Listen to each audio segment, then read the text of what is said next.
across the country, young men were being shot down in cold blood. The killer struck unexpectedly. His attacks were unprovoked. His sole motivation was racial hatred. And after he killed, he vanished.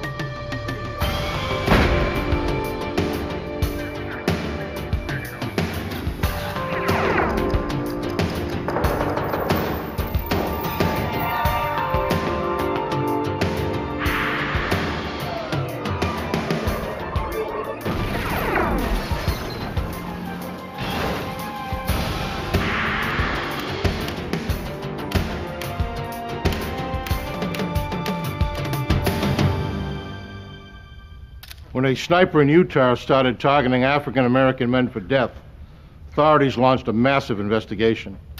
With scant clues and no witnesses, they found the odds stacked against them, and they had no idea where the killer would strike next. I'm Jim Kallstrom, former head of the FBI's New York office. Civil rights violations fall under federal jurisdiction, so the killings become the FBI's business. The investigation soon grew into a nationwide manhunt for a roving serial killer. Salt Lake City, Utah. On an August night in 1980, 4 youths walked through Liberty Park enjoying the last days of their summer. 20-year-old Ted Fields and 18-year-old David Martin had just finished choir practice.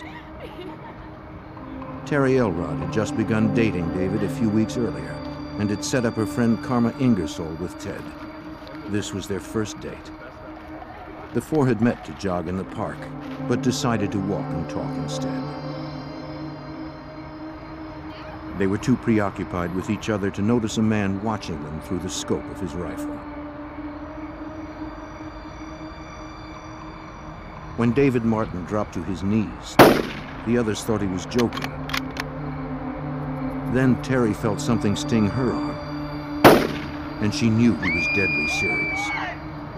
Ted told the girls to take cover while he tried to help his friend.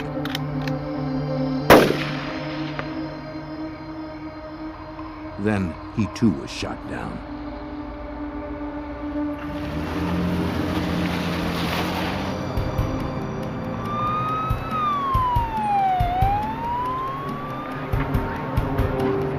Police and rescue units raced to the scene.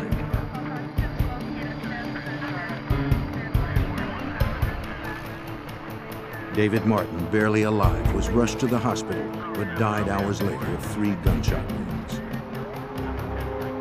Ted Fields, the son of a police chaplain, was dead.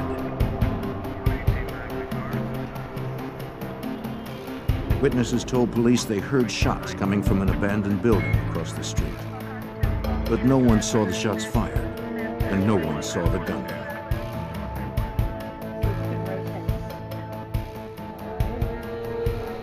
Detectives spoke with Terry Elrod at the nearby trauma center where she was being treated for her wound. She was still badly shaken, but told investigators what she could recall. When she and her friends reached the intersection, she thought she heard firecrackers.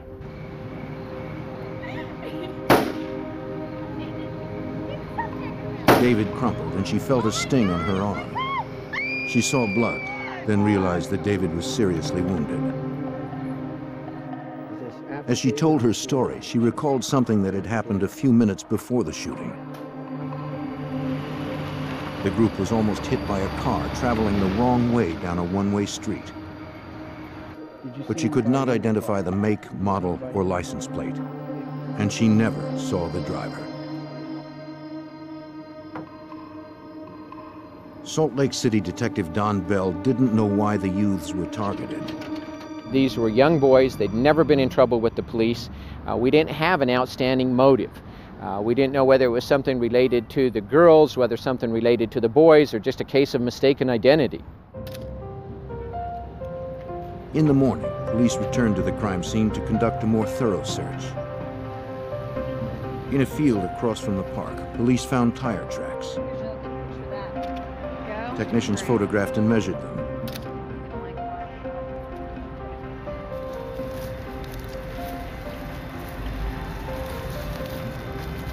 Close to the tracks, police recovered 6 bullet casings. Witnesses said they had heard the gunfire coming from the abandoned building. Now detectives believe that what they heard were the echoes. The shooter had apparently hidden in the bushes, lying in wait for the foursome to walk into range.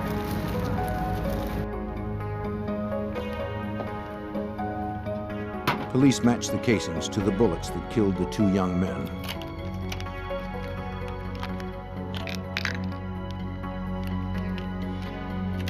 They sent the evidence to the FBI ballistics lab in Washington, D.C. to determine the type of gun the assassin used. That would take time. Investigators tried to find other leads to the killer's identity. Bell started with the family members of the victims. In particular, Terry Elrod's father seemed like a possible suspect. You looking for me? Teach Elrod led an outlaw biker gang and was upset that Terry was dating a black man. Have a seat. Detectives spent 3 days tracking him down. So where have you been? Hanging out. When they found him, he agreed to come in for questioning. Investigators were very thorough with him. He said he'd been on a whitewater rafting trip and that friends could back up his story. What? I did? Just have I a did? seat. Just have a What seat. am I, under arrest or something? Detectives weren't convinced. They demanded Elrod take a polygraph test. Find out right now. Have a seat. He would pass, and his alibi was corroborated. Police had no more suspects.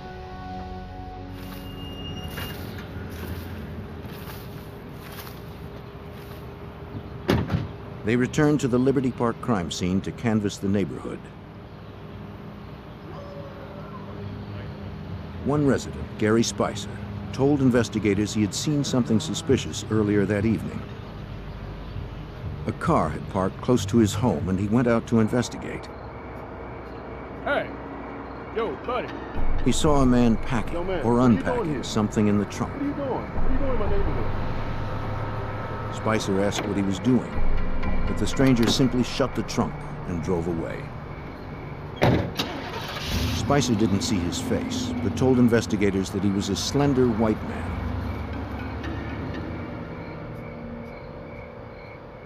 He described the car as a Camaro with chrome mags. Yeah. Detectives thought the information was promising, since the car was parked close to where they had earlier found the tire tracks.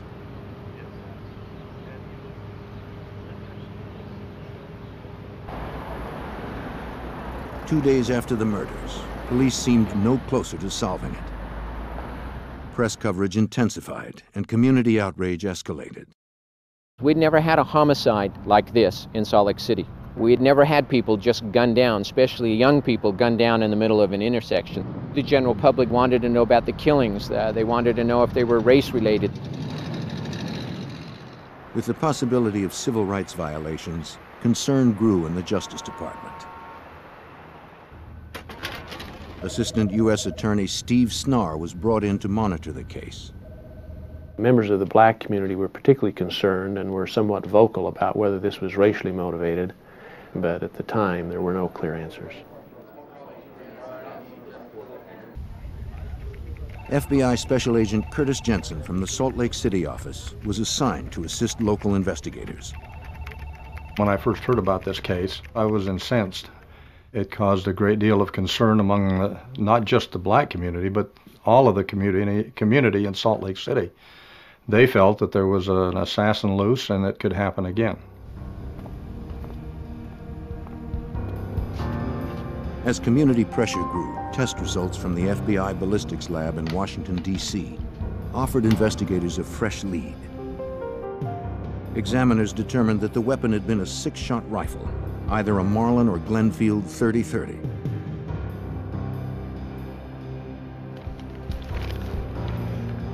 After searching gun shops and classified ads for recent purchases, investigators assembled 150 weapons that matched the description.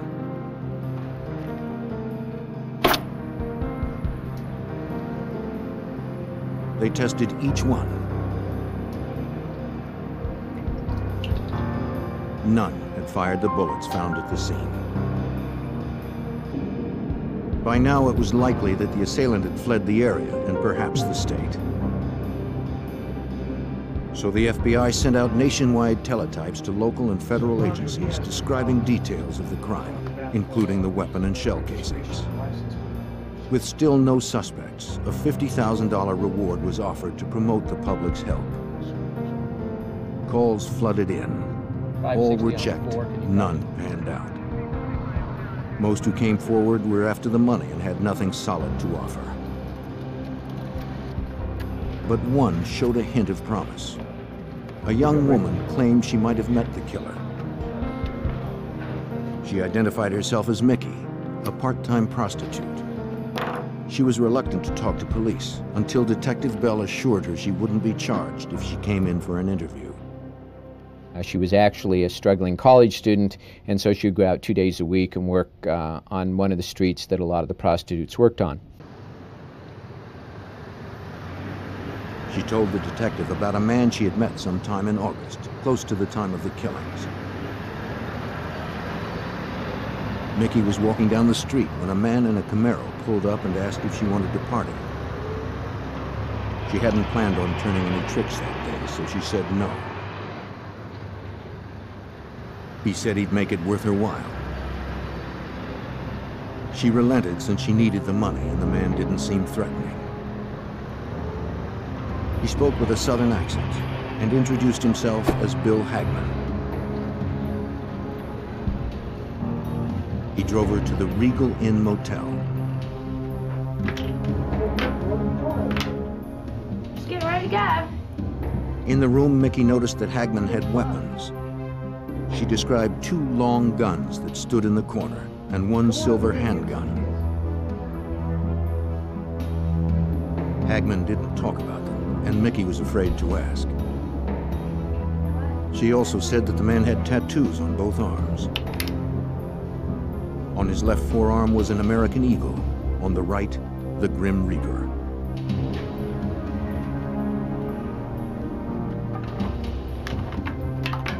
After their stay at the motel, Hagman offered to treat her to lunch, then drive her home.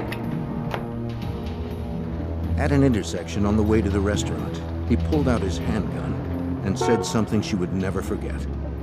What's with this guy? He explained that he was a contract hitman for the Ku Klux Klan and said, "Do you want me to kill those niggers?"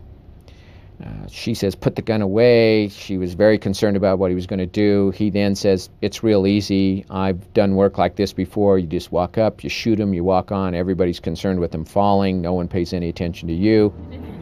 Mickey was terrified, but was able to talk him out of killing the pedestrian. Afterward, Hagman dropped her at her apartment, where he briefly met her roommate.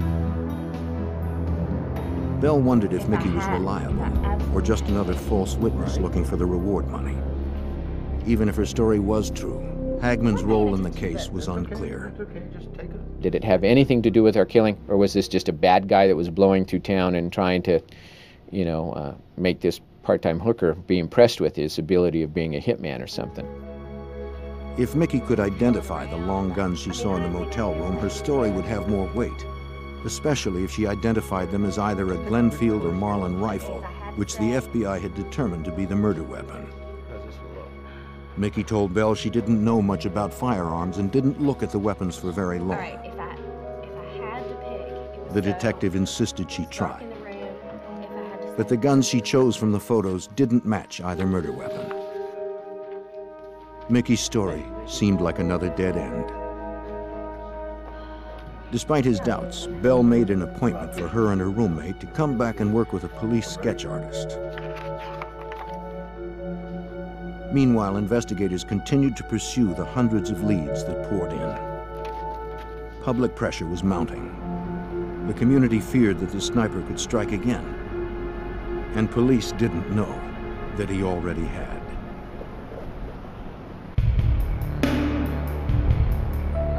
Three weeks after the double murder of 2 young black men in Salt Lake City, the killer's identity remained unknown. Then the investigation took an unexpected turn.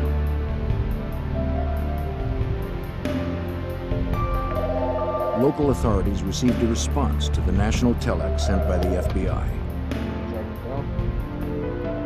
Police in Cincinnati were investigating a similar unsolved double murder that happened 2 months earlier. On a late evening in June 1980, 13-year-old Dante Brown and 14-year-old Darrell Lane walked to the candy store close to their homes. They never saw the man watching them. Danger struck quickly. They didn't have a chance.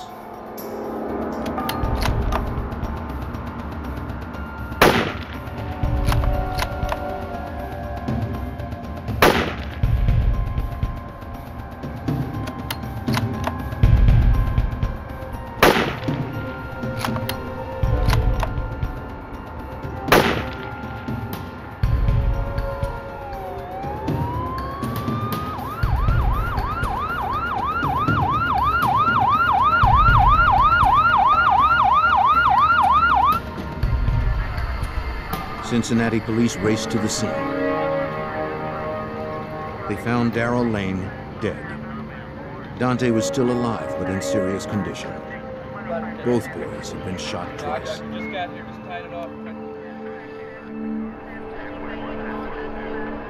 Officers talked to onlookers, hoping someone had seen something, but no one had.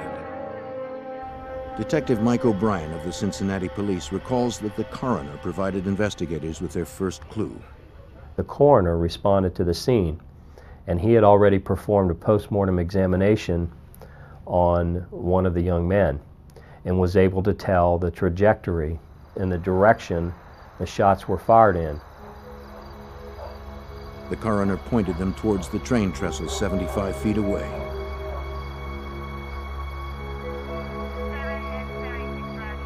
Police combed the trestle. Among the overgrowth, they recovered 4 spent rifle casings.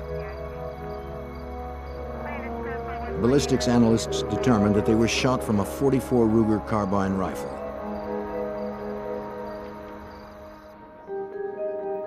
Months had passed since the double murder in Cincinnati, and detectives had no suspects. No one knew why someone would want to kill the teenagers. This wasn't the typical homicide. When you have 2 children, 13, 14-year-old children that are shot, sniper-style shooting with no clear motive, 2 children on their way to a candy store. It obviously had the city and the neighborhood in an uproar. When O'Brien heard about the Salt Lake City sniper, he invited the detectives to Cincinnati to compare the cases more closely. To Salt Lake City Detective Bell, the connection was significant. It revealed a breed of killer not encountered before 1980. Once we were made aware of this information, we were pretty much convinced that we were dealing with the same killer from back east. And this was actually our real first involvement with what is commonly now referred to as a traveling serial killer. This was a new concept to everybody, not just out in Salt Lake. It was a new concept anywhere in the country that killers would just travel across the country.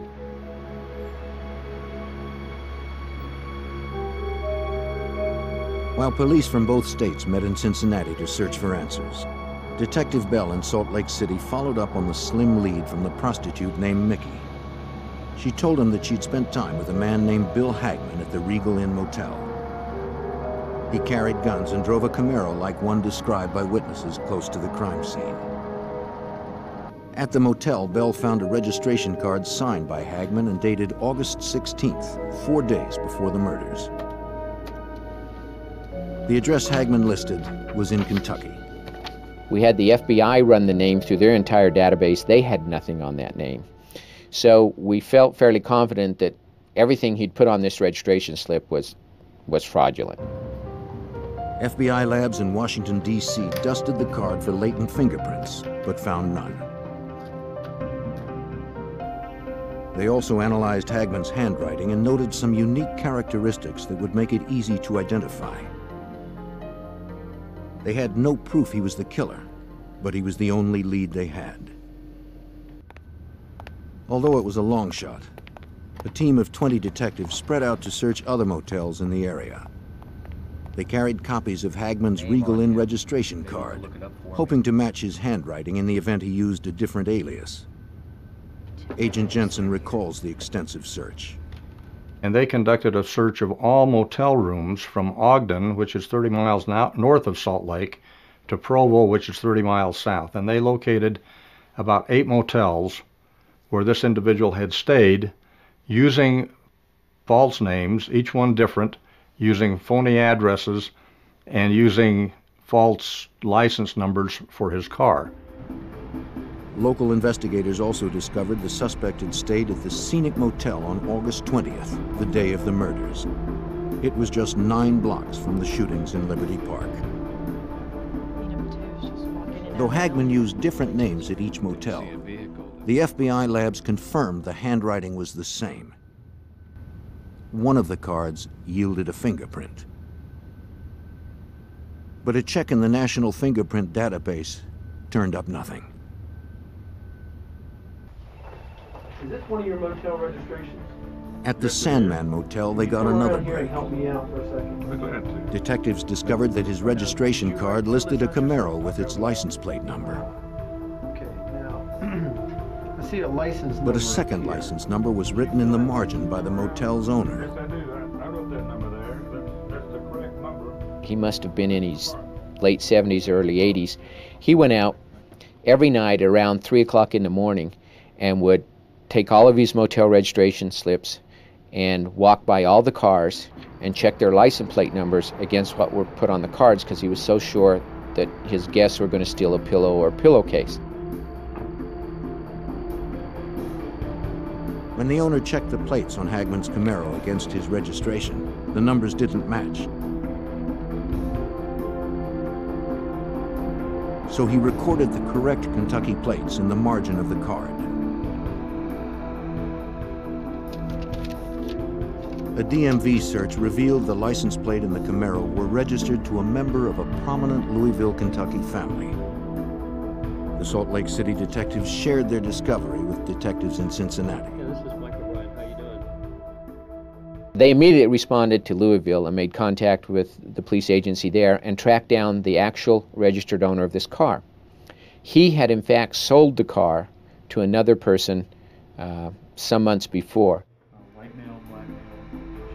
The Louisville man showed detectives the sales receipt. Police took down the name of the purchaser, the car's mileage, and its brand of tires. But their troubles weren't over. The purchaser had used a false name. The seller worked with a police sketch artist to render a composite of the buyer, a slender white man with a Kentucky accent. Back in Salt Lake City, Mickey and her roommate were also providing detectives with a composite sketch of the man who called himself Hagman. At the same time, I met with Mickey, the part-time hook, and her roommate was actually an artist, a student, was studying art, and she did a freehand drawing to begin with. And then we asked her if she could work with our composite, and she did. And she put together a composite of this man. Hey, Ron, how's it going? How you doing, Mark? All right. What do you got? When the composite drawing from Louisville arrived in Utah, detectives compared the two renderings. Good morning.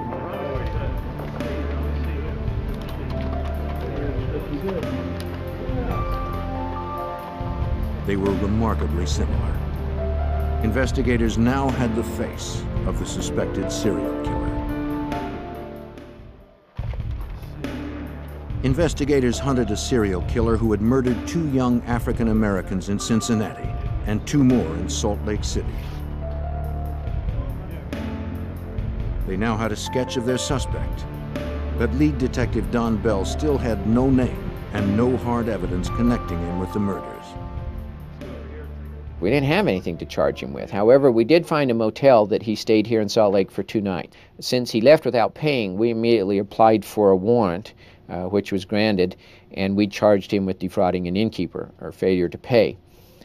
We issued that warrant under every single name that had been found on every single motel registration card.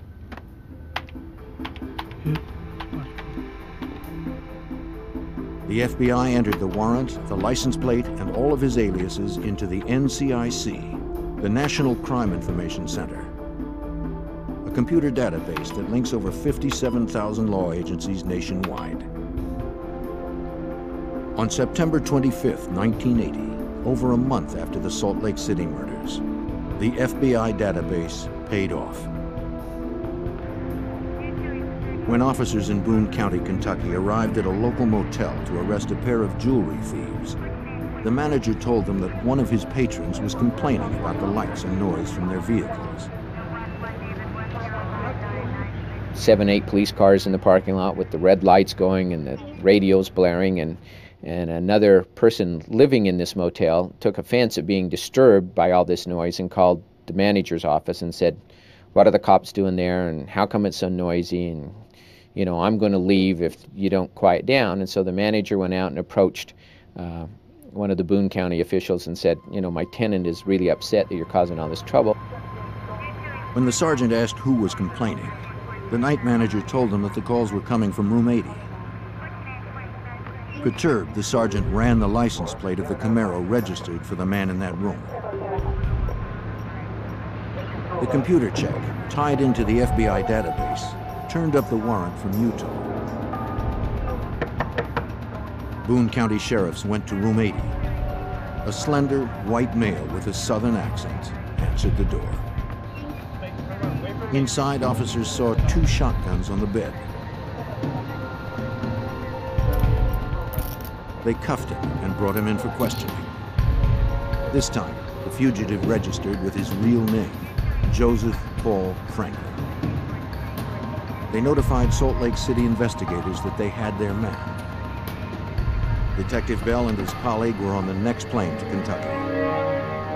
But when they arrived, Boone County sheriffs had alarming news. The fugitive had escaped from his low-security room. At some time during the interview, the detective briefly leaves the room to get something to drink for this subject and himself, and it's at that point that this individual makes his escape out the window and is gone. Investigators still held his Camaro, his weapons, and wallet containing his driver's license and photo. Salt Lake City Detective Bell recalled how closely the photo matched the 2 composites. Looking at that license, it was almost eerie. It almost looked like that the composite that had been built in Kentucky and the composite that I built out here in Salt Lake, that we had done it using Joseph Paul Franklin's driver's license. The suspected serial killer was still 1 step ahead. The FBI issued a federal warrant for unlawful flight to avoid prosecution. Investigators hoped the resources of the FBI could stop the killer before he struck again. The fugitive's face and description flooded the media nationwide. Agent Jensen spearheaded the manhunt for the FBI. He was almost immediately put on the 10 most wanted list because of the notoriety and because of the seriousness of the crime, the fact that he was a suspect not only in this crime, but in the assassination of a number of black people all across the United States. These were cases that hadn't been solved. To make the most wanted fugitives list, Franklin's file was reviewed among hundreds of others. Special agents at FBI headquarters decide the 10 most wanted based on a suspect's immediate danger to society, that the suspect won't stop killing until he's caught. News of the killer's escape brought a flurry of sightings, including one from a Kentucky teenager.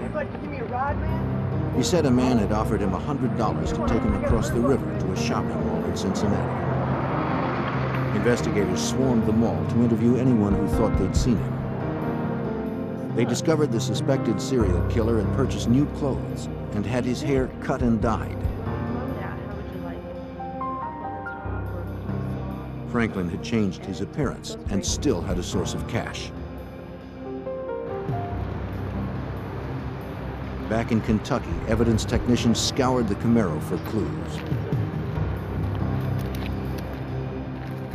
They took photos of its tires, hoping to match them with tread marks found near the crime scene in Salt Lake City.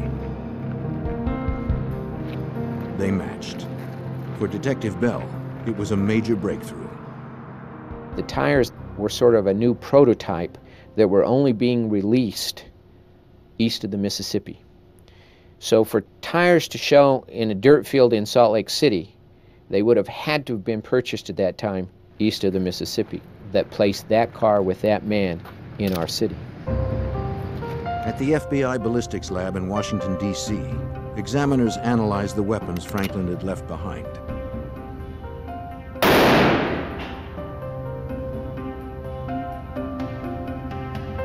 They hoped to determine that one of the guns was the murder weapon. He had 2 rifles and 2 handguns. The FBI was able to compare the ballistics of these weapons with the bullets that were recovered from the victims' bodies. These did not match. The FBI also searched the NCIC database for criminal records and outstanding warrants for Joseph Paul Franklin. They discovered that Franklin had legally changed his name. Have some more information. What do you got? His birth name was James Clayton Vaughn. The information allowed investigators to dig more deeply into his past. Yep. Joseph Paul Franklin, a suspected serial killer targeting African-American men, had escaped from police in Kentucky and was still on the run.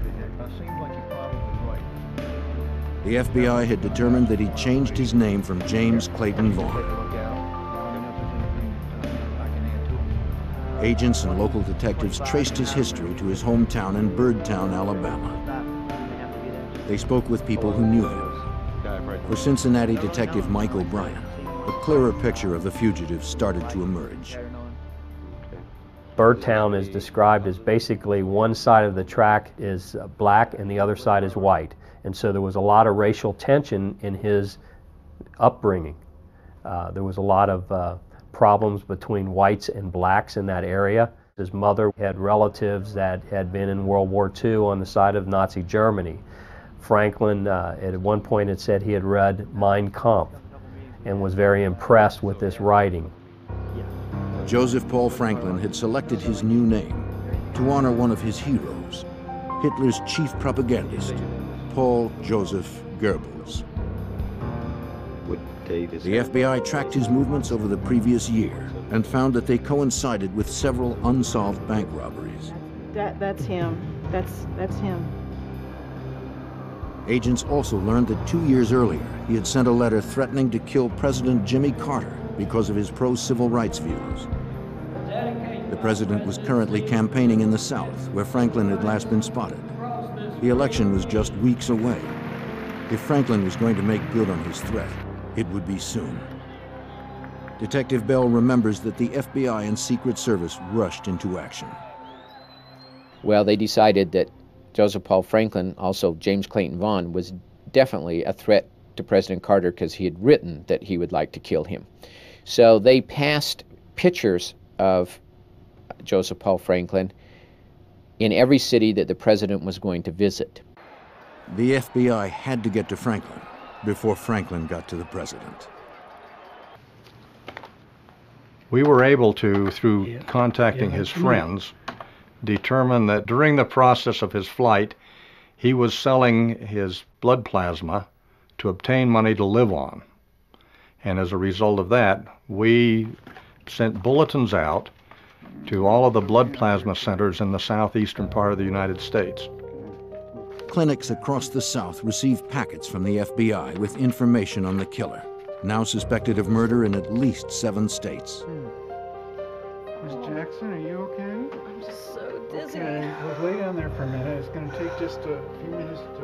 On October 28th, Franklin entered a clinic in the Tampa area to sell his plasma. The technician prepping him recognized the tattoos from the FBI packet, the Grim Reaper and the American Eagle. Is this your first time giving blood? Oh my gosh, I'm so dizzy. Franklin figured selling his blood was safer than robbery for a man on the run. I do it all the time. He was wrong. There is? The technician phoned the number the FBI provided. Yeah, okay, great. I'll keep you busy.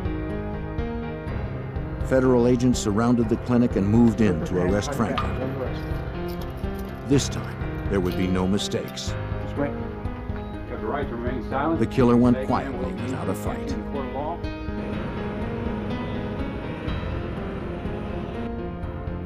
Franklin was taken to Salt Lake City to stand trial for the murders of Ted Fields and David Martin. But Detective Bell suddenly found the entire homicide case in jeopardy. The county attorney didn't feel that we had a strong enough case. It was purely circumstantial as far as he was concerned, and he wasn't willing to go to court on just a purely circumstantial case. But the federal government, through the FBI, decided to step in at that time, and they felt that they had a very good, strong case to bring civil rights violations against him. The civil rights conviction would present obstacles of its own. Prosecutors would have to prove not only that he had committed the homicides in Utah, but that he was motivated out of racial hatred.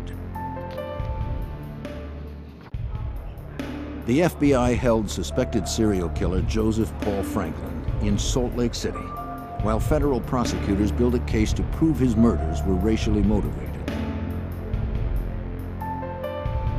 Agents re-interviewed his associates, family, and 2 ex-wives in order to get a clearer picture of Franklin's racial beliefs.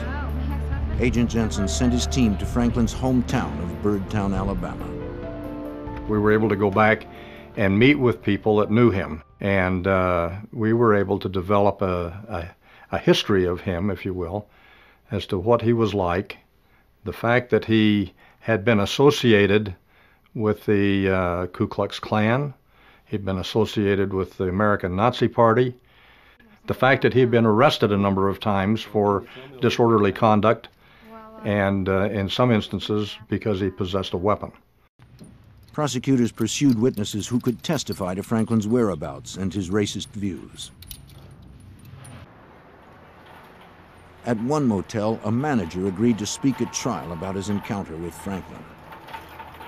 The police had found a motel where he had stayed before the shooting took place, and he'd gone and registered in the office, and then he went to the room, pulled down the covers, and found a black hair in the bed. This upset him greatly, and so he became irate, went back to the office and yelled and screamed and made a number of racial statements against black people. Wherever they went, investigators found witnesses who remembered Franklin's car. Assistant U.S. Attorney Steve Snarr recalls that Franklin's Camaro proved crucial to his case. The car that Mr. Franklin was driving was unique. It had a unique color. It had red pinstriping that was a custom kind of striping. It also had unique interior features and non-standard tires and other features that were noticeable to various witnesses who had observed the car in the Salt Lake area. And he pulled up and asked the investigative team also interviewed 2 young women who had ridden in Franklin's Camaro.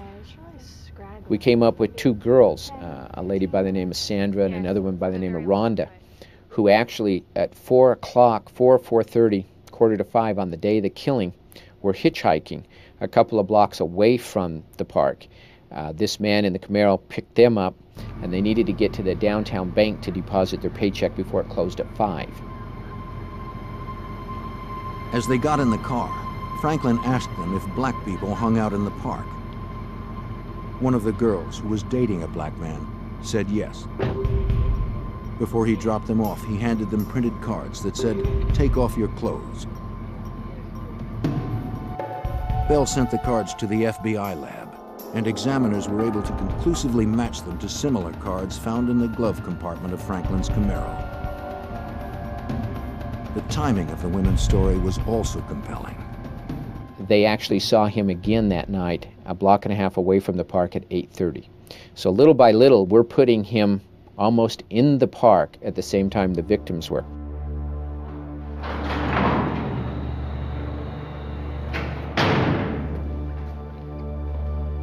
At the Salt Lake County Jail, Franklin was held in a double lockup since he had previously escaped from police custody. Close 3. While there, he became friendly with Robert Herrera, an inmate serving time for burglary. Herrera had more recently been disciplined for brawling with a black inmate.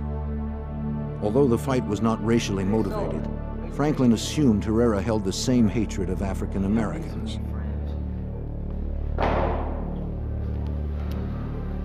He looked to Herrera as a confidant. Agent Jensen recalls the importance of this relationship. He told Herrera, he confessed to Herrera that he had shot the two joggers in Salt Lake City, and also confessed to a homicide in Oklahoma City. Herrera arranged a meeting with the FBI and local investigators. He had a proposition for them. How's it going? Herrera would become a federal witness against Franklin if the state would guarantee his early release. Franklin told Herrera why he shot the couples in Liberty Park. He said he believed people of different races should never mix. When Franklin saw the black men walking with white girls in the park, he felt they should die. Investigators were not convinced they could trust Herrera. A confession to a convict would not ensure a successful prosecution. You know, we've got one phone for 2 people. We have to coordinate out here too. When investigators requested more information, Herrera told them about Franklin's whereabouts following the Salt Lake City murders. Well, I can tell you what he did after the shootings. He did the shootings, he left here, he went north to a town north of Salt Lake, Ogden. He took the freeway across Nevada through Winnemucca, Battle Mountain, Reno, and into San Francisco, and he sold the rifle that he killed the kids at a flea market outside of the Bay Area. Agents and local investigators needed to confirm Herrera's story. If they could find the rifle Franklin had used in Liberty Park, investigators would have the piece they were missing. Detective Bell sent his team to the flea market outside San Francisco. They interviewed gun dealers and other witnesses. So they saturated the flea market, and they did come up with witnesses who remembered Joseph Paul Franklin and remembered that he was selling guns. But we could never find the gun. Even without the weapon, Herrera's story was confirmed. Franklin's movements following the murders would be critical for the prosecution. Well, this was pretty good information because we'd never been able, the FBI, ourselves, no one had ever been able to find out where Mr. Franklin had gone after doing the killing. After agents corroborated his story, they met with Herrera again. He told investigators about other crimes Franklin confessed to. Franklin admitted shooting Hustler publisher Larry Flynt, crippling him in 1977 for portraying black men with white women in his magazine. Franklin also said he shot Vernon Jordan, the president of the National Urban League, in May of 1980. Federal prosecutors felt they had enough to bring the civil rights case to trial. Well, the prosecution was an involved prosecution involving 65 witnesses and approximately 100 different exhibits. However, we managed to expedite the case and move things along in telling our story and recreating the actions and things that took place. The trial lasted 5.5 days and we were done. The jury deliberated just 5 hours, finding Joseph Paul Franklin guilty of the federal civil rights violations. The judge sentenced him to 2 life terms. Franklin was furious that he was going to prison for the rest of his life, but more so because an African-American prosecutor helped put him there.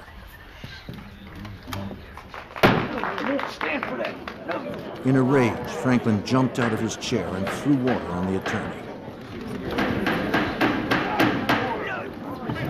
He was quickly subdued by the marshals and carted away.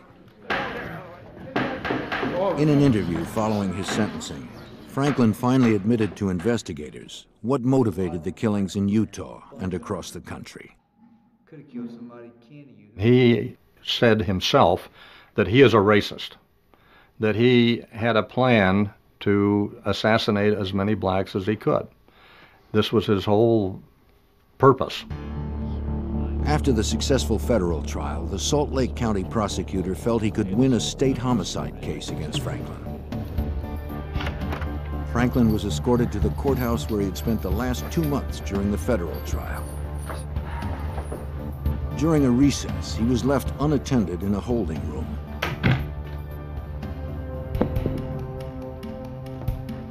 Before the court officer returned, he freed himself and pried the door off its hinges.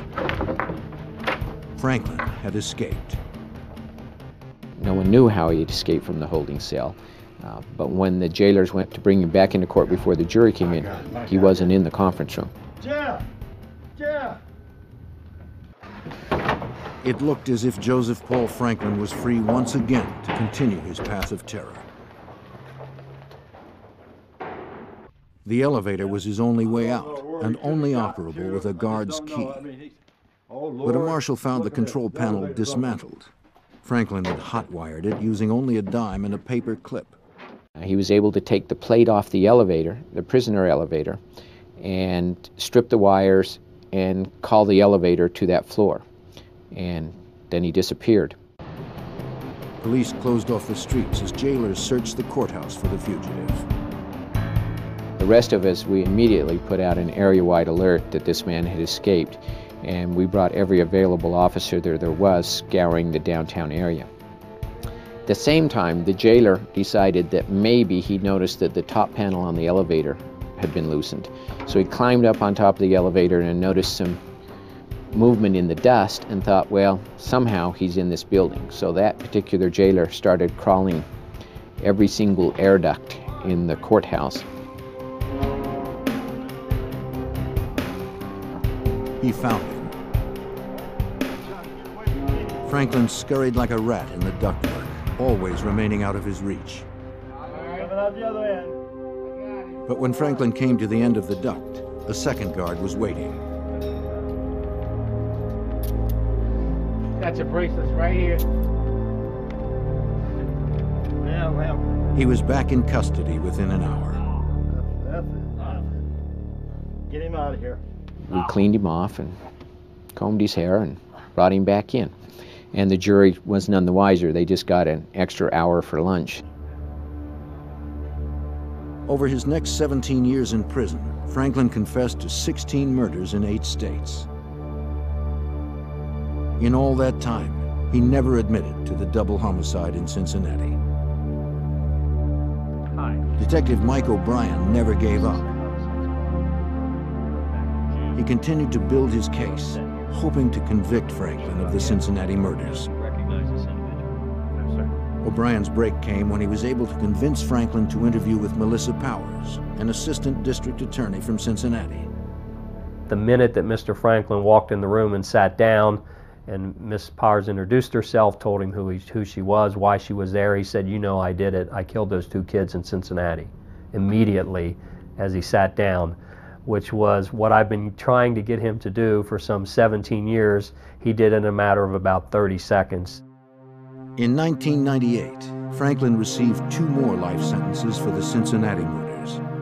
In Missouri, he was sentenced to death for 2 others. Franklin would never have another opportunity to escape. Detective Don Bell remained haunted by Franklin's rampage of violence. I don't understand this type of killer, that he would actually just take a complete stranger, and because of their race and who they were standing by or talking to, he would feel it necessary to kill him. He's one of those few people that I just have absolutely no explanation for, and it's still hard for me to understand. For the families of Franklin's victims, peace had finally come. Franklin would never be free to kill again.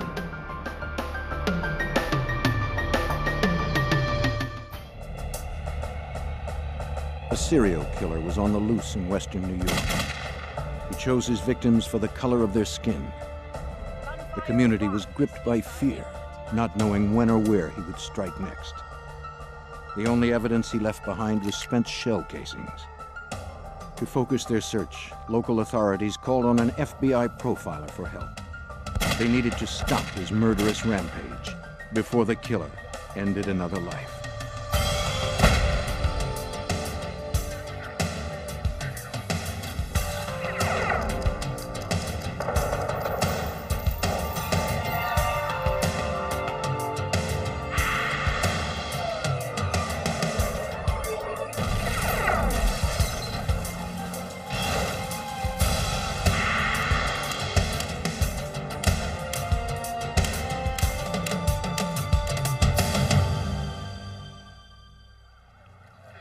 In Buffalo, New York, a sniper targeted African-American men.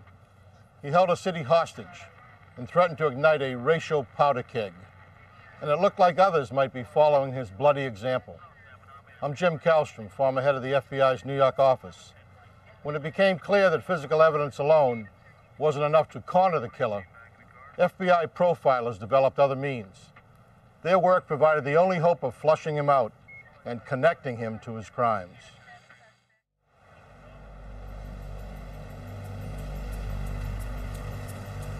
On September 22, 1980, in Buffalo, New York, Larry Robinson drove up to a supermarket with Glenn Dunn.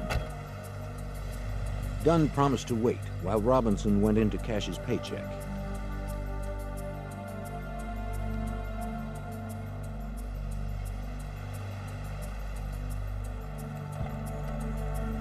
While he waited, Dunn decided to step out of the car for a cigarette.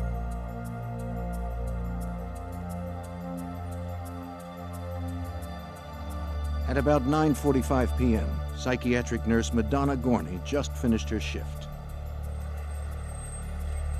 On her way home, she decided to pick up some groceries.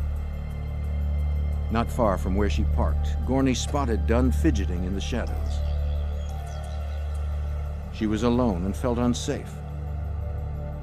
There had been robberies in the area, and Gorney did not want to be another victim. She headed straight for the lit entrance, where she passed another man who appeared to be waiting for a ride.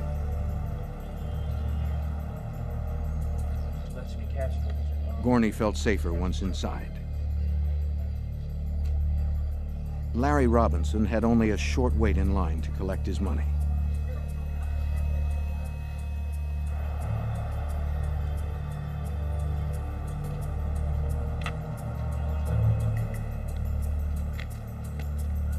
Looking for his ride, he noticed Dunn's car parked at the end of the building.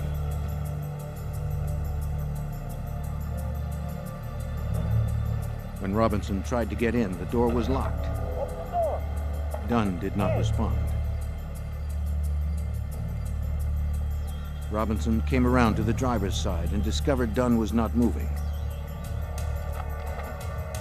He was bleeding from the head. Robinson ran back into the store to summon help.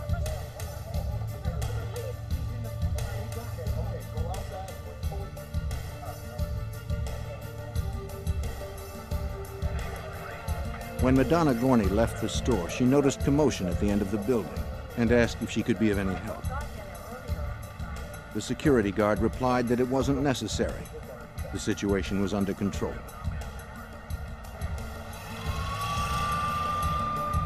With 3 bullet wounds to his head, Dunn was in critical condition. Paramedics struggled to save the young victim. His heart had stopped. Efforts to revive him were futile. He was pronounced dead on arrival. When police informed Dunn's family, they discovered he was only 14 years old. The forensics team searched for clues to the killer's identity. Fingerprints lifted from the car belonged to Dunn and Robinson. The blood was confirmed as Dunn's. The only trace left by the assailant was spent bullet casings.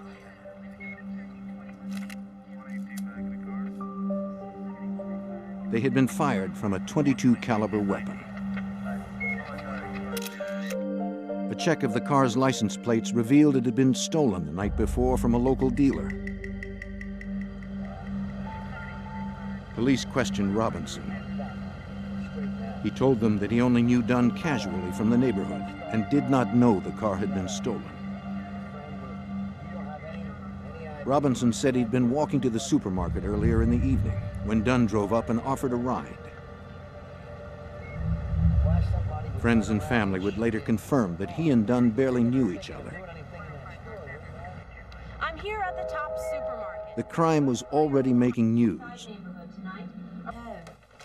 As the story broke, Madonna Gorney returned home from the supermarket, still troubled by the incident.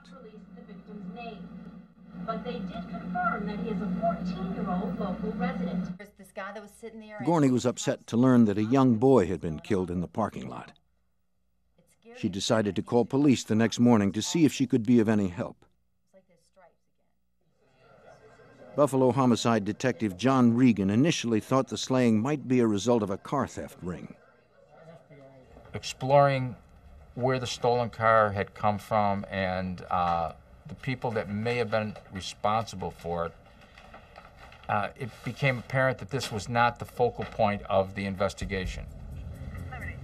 To develop leads, police canvassed nearby residents, hoping someone may have witnessed the shooting. A uniformed officer found a witness willing to cooperate and called a detective to question her. What we got? Barbara Wozniak lived next door to the supermarket.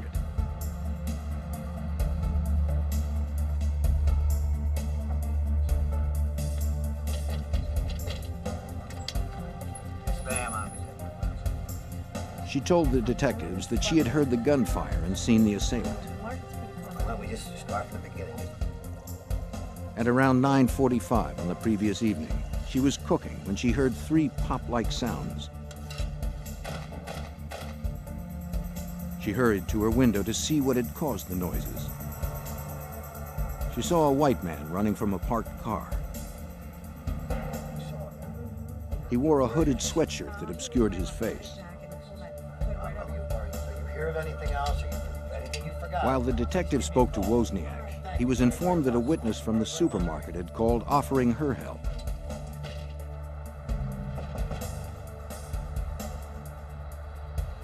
It was psychiatric nurse Madonna Gorney. The real reason I called was because a 14-year-old kid had been killed in that car the night before, and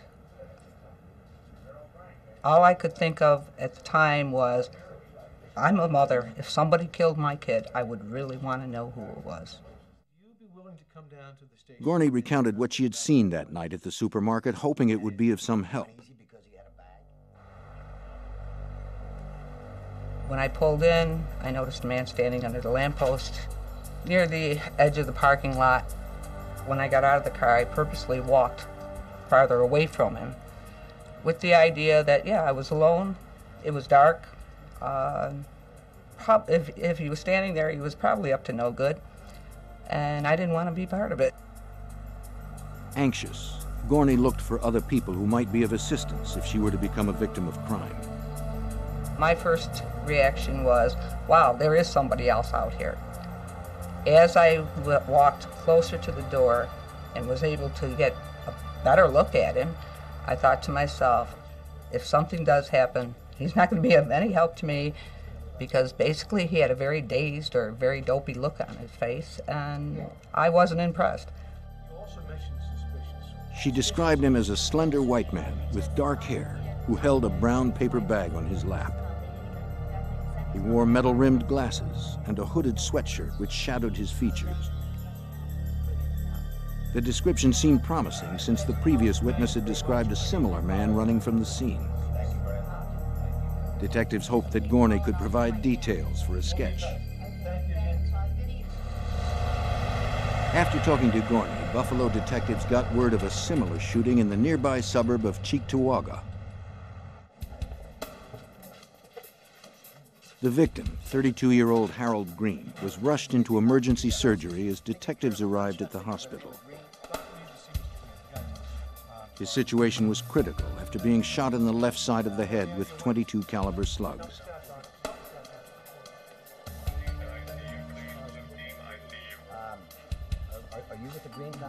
Detectives found his wife in the waiting room and asked what she knew of the shooting. Her husband had stopped at a fast food restaurant. He was sitting in his car eating his lunch when a hooded white assailant walked up and shot him. When an employee heard the gunfire and saw the shooter sprint from the scene with a brown paper bag, she called her manager.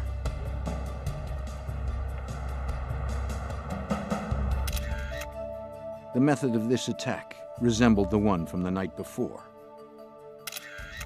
Detectives speculated that there was a possible connection between the two victims. Mrs. Green said neither she nor her husband knew Glenn Dunn or his family. Her husband was a successful engineer and a pillar in his community. He moved in different circles than the teenage car thief. Investigators found the two victims shared nothing in common. Green died without regaining consciousness. Only one piece of evidence linked both shootings. Lieutenant Thomas Rowan of the Cheektowaga Police Department led the forensic investigation.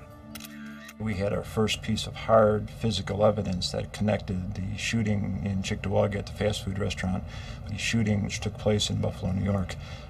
That single fact that tied everything together was spent cartridge casings from a .22 caliber.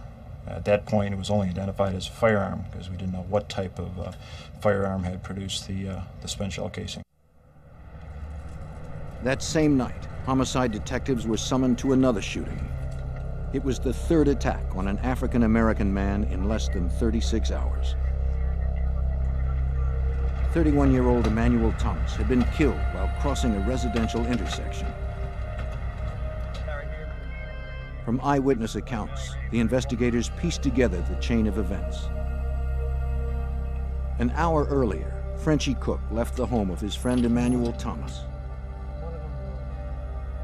Thomas, a freelance house painter, told his wife he was going to the store and would be right back. Be careful. Neighbor Thomas Jackson saw the two friends walk by and head for the corner of East Ferry and Zenner Streets. As Thomas and Cook crossed the intersection, the killer struck from out of the darkness.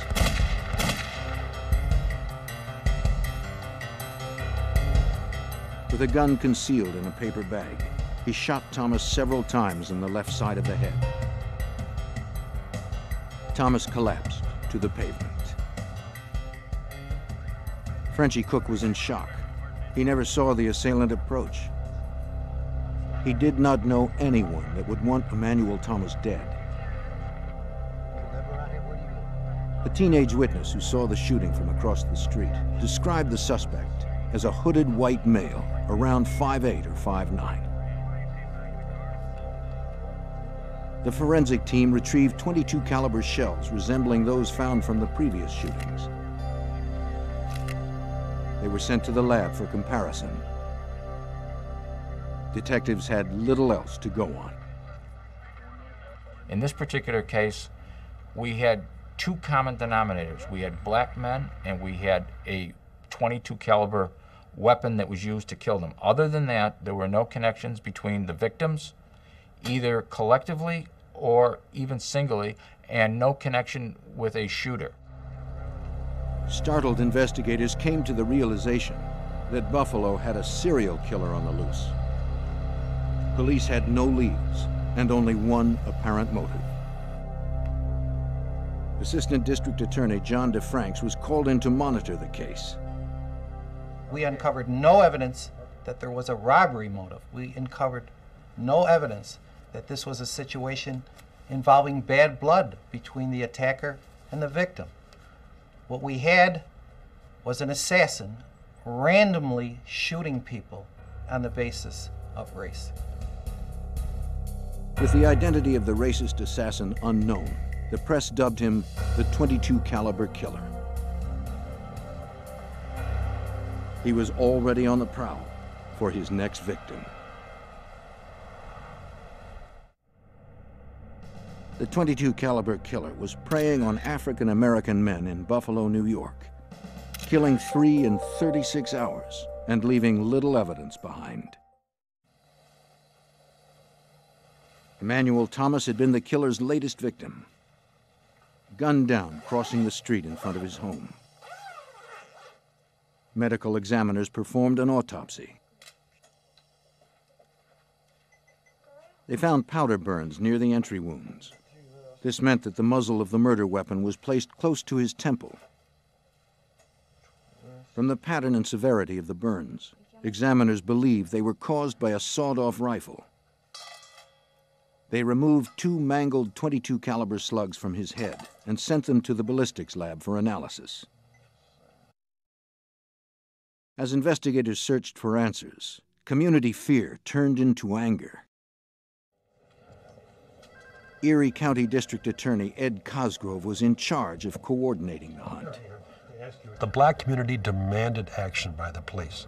And of course, because of the nature of the attacks and because of the psychotic nature of the person ultimately responsible, it wasn't going to be an easy task.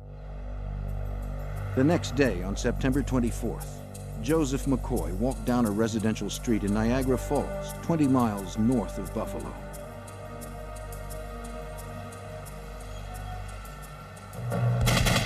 In front of a church, the 43-year-old man was ambushed and killed. A witness described the shooter as a slender white man dressed in khakis. Once again, police found nothing but .22 caliber shells at the scene. The shells, along with the slugs extracted from the victim, were sent to the Erie County Department of Central Police Services to compare to the others. Lieutenant Thomas Rowan conducted the ballistics analysis.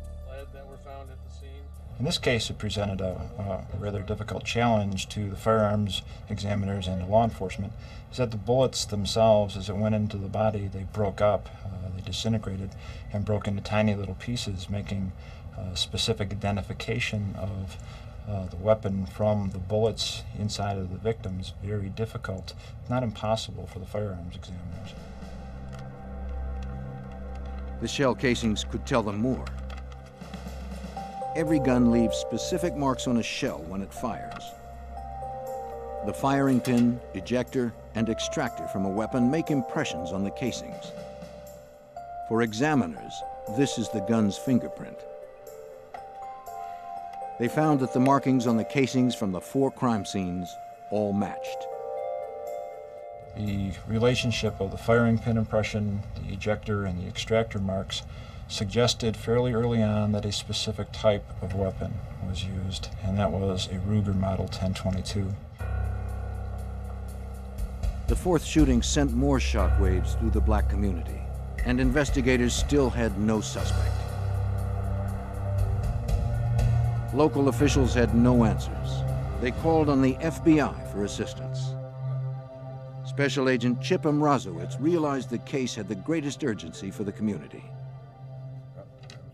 It was important for the FBI to get involved in this case because there were African Americans being killed in the area, and everybody was scared to walk the streets, daytime and nighttime.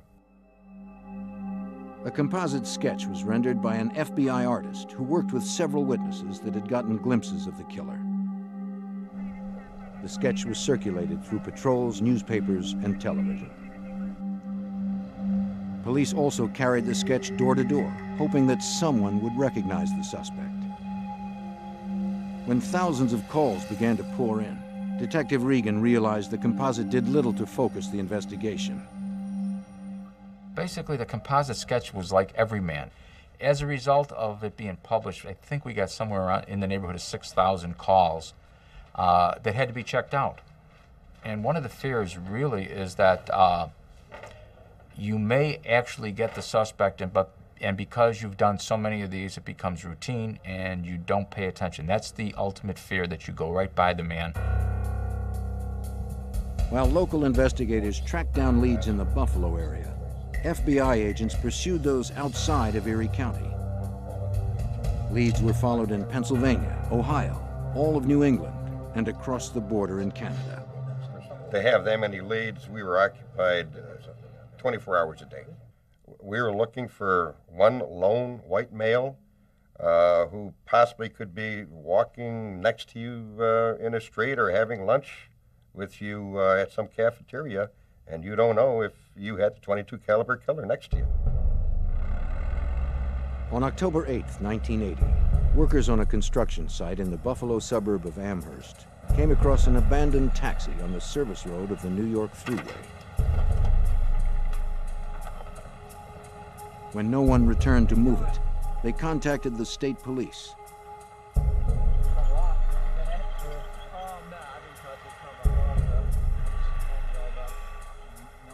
The trooper who responded inspected the empty cab. He found a wallet under the front seat that held a driver's license but no money. It belonged to 71-year-old Parler W. Edwards, an African-American cab driver. The keys were missing, and Edwards was nowhere in sight. The trooper decided to search the trunk, but found it locked. No keys? Nothing. Using a crowbar, he forced it open. He found the missing driver. Parler Edwards was literally bludgeoned to death in a parking lot in the town of Cheektowaga. We found pieces of his skull, parts of his mouth, teeth that had been knocked out, great deal of blood. Before throwing Edwards' body into the trunk, the killer had also cut open the driver's chest and removed his heart. It wasn't clear that the Edwards slaying was connected to the others, since a .22 caliber rifle was not used. The fact that he was a black male certainly raised suspicion in the minds of the investigators. Said, could the killer have now progressed to mutilation of the body in this case? No one knew for sure. Perhaps it was an isolated incident perpetrated by a copycat killer. Manpower dedicated to the murders swelled to 150 personnel from various agencies. The hotline rang 24 hours a day. No calls led to a suspect. With community pressure mounting, the frustration grew for Special Agent Richard Faireye. In this case, we had several crimes occurring. We had no evidence to indicate who that person was responsible. And for an investigator, it was extremely difficult for us to accept the fact that we could not find anything that could identify this person positively. Early on October 9th, a water worker was driving towards a dock area in the town of Tonawanda, just a few miles from Buffalo.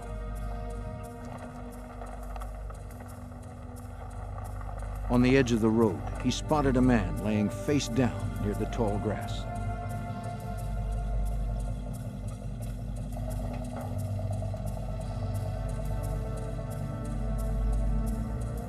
The worker approached and saw that the man wasn't breathing.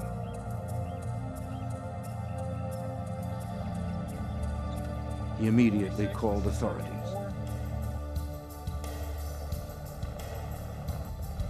They arrived within minutes.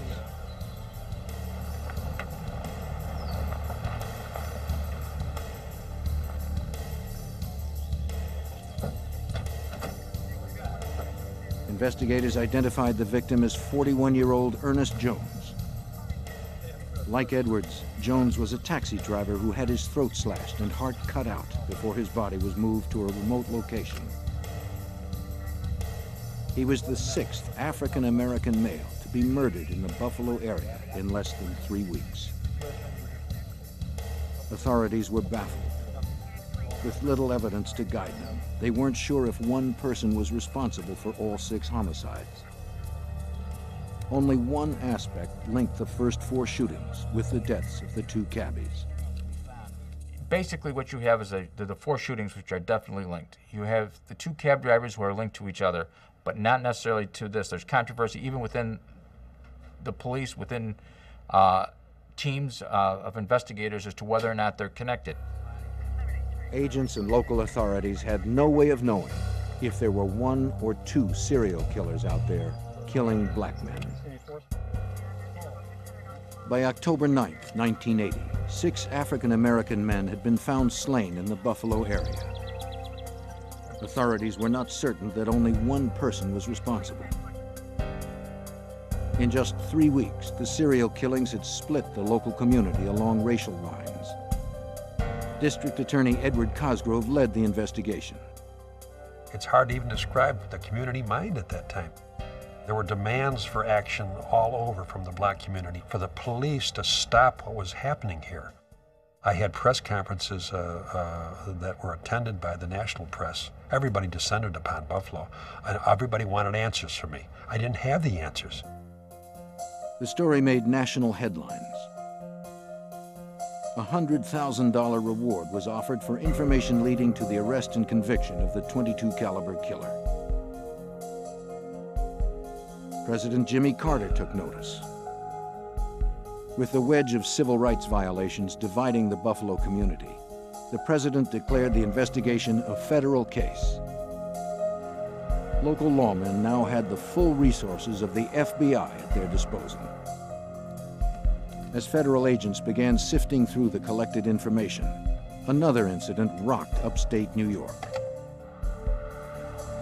On the night of October 10th, Colin Cole slept in Buffalo General Hospital.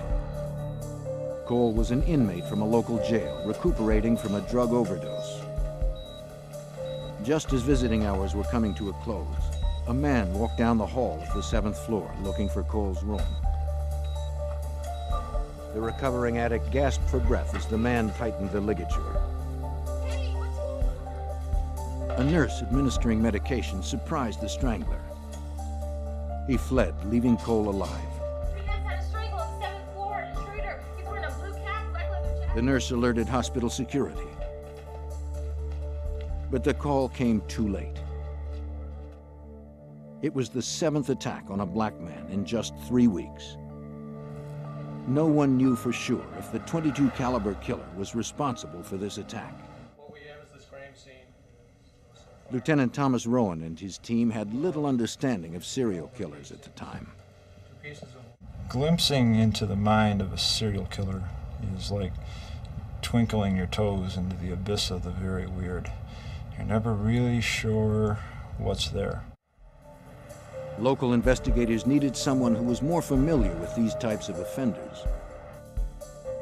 They called upon John Douglas of the FBI Behavioral Sciences Unit to provide a profile of the .22 caliber killer. Through this process, Douglas would provide the team with insight to the killer's psychological behavior. Currently senior analyst of APBnews.com, an online crime news website, Douglas spent 20 years pioneering the science of profiling.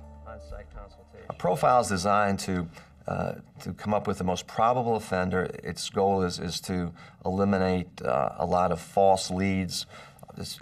An attempt is being made as well to maybe refocus the investigation of law enforcement or possibly reinforce the investigation by telling them that you're on the right track here. Douglas was on the next plane to Buffalo.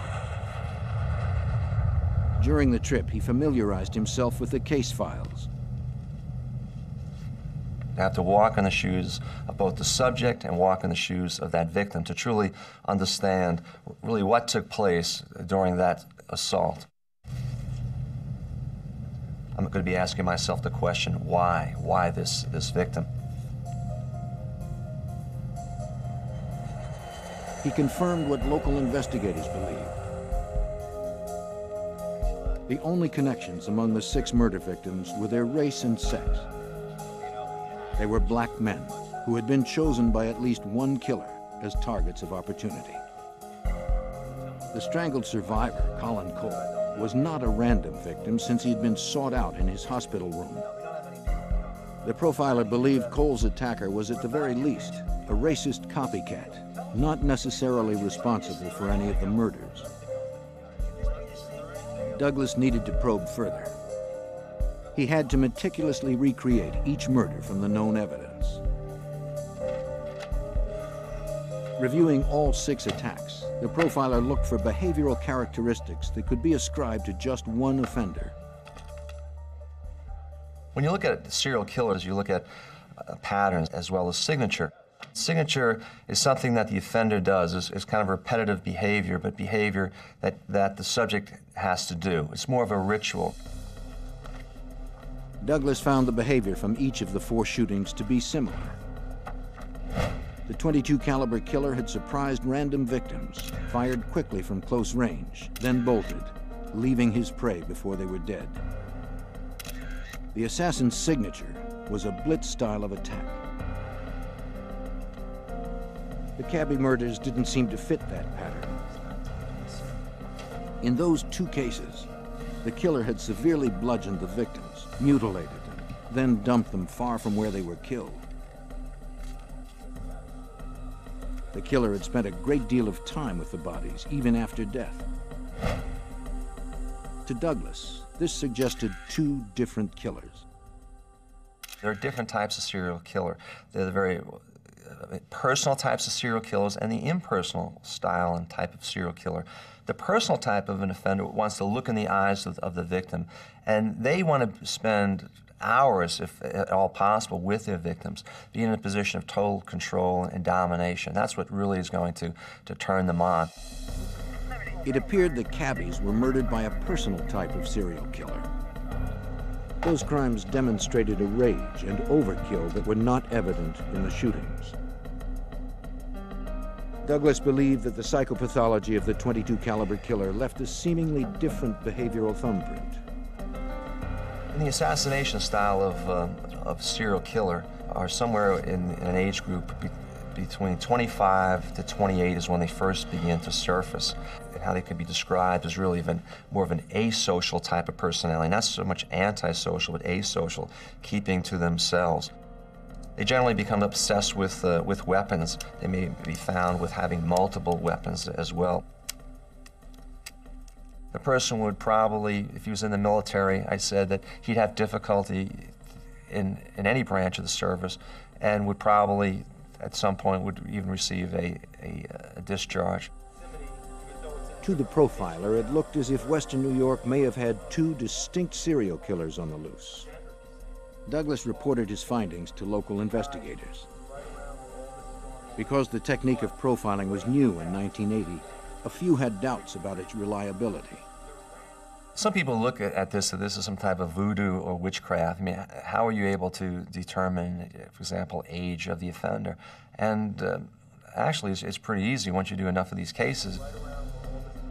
From his experience with similar cases, the profiler added that the .22 caliber killer would most likely be an avid hunter, having a history of menial jobs. Douglas stressed that it was up to the local team to find or eliminate suspects based on his profile. This is a good tool, but really it's you. You're the people up there, you police, you're going to solve the case. I'm not going to solve the case. To me, this is the easy part. I'm just going to try to help you maybe refocus the case, give you an idea, paint a portrait of the offender, but really you're the one who's going to knock on the doors and wear out the leather soles and come up with the suspect. A national all-points bulletin of the .22 caliber killer's profile was received by law enforcement agencies around the country. Investigators had a description, but still had no name. Late in 1980, the FBI and local police searched for leads in the unsolved murders of 6 black men from Western New York. Hoping to focus the massive investigation, an FBI profiler was called in to assess connections between the cases. He believed it was possible that 2 distinct racist killers were responsible. 2,000 suspects were interrogated, but police made no arrests. Buffalo wasn't the only city in New York State facing terror in the streets. 400 miles southeast, in New York City, a knife-wielding attacker was terrorizing Midtown. Commuter Ivan Frazier was the victim of a subway knifing 3 days before Christmas. Blocking the attack with his arm, he survived and reported the assault to the NYPD. At 1:25 in the afternoon, Ivan Frazier noticed another rider talking with an attractive woman. To Frazier, it appeared the man was trying to pick her up. The woman seemed annoyed and got up to exit at the next stop. Frazier returned to his article.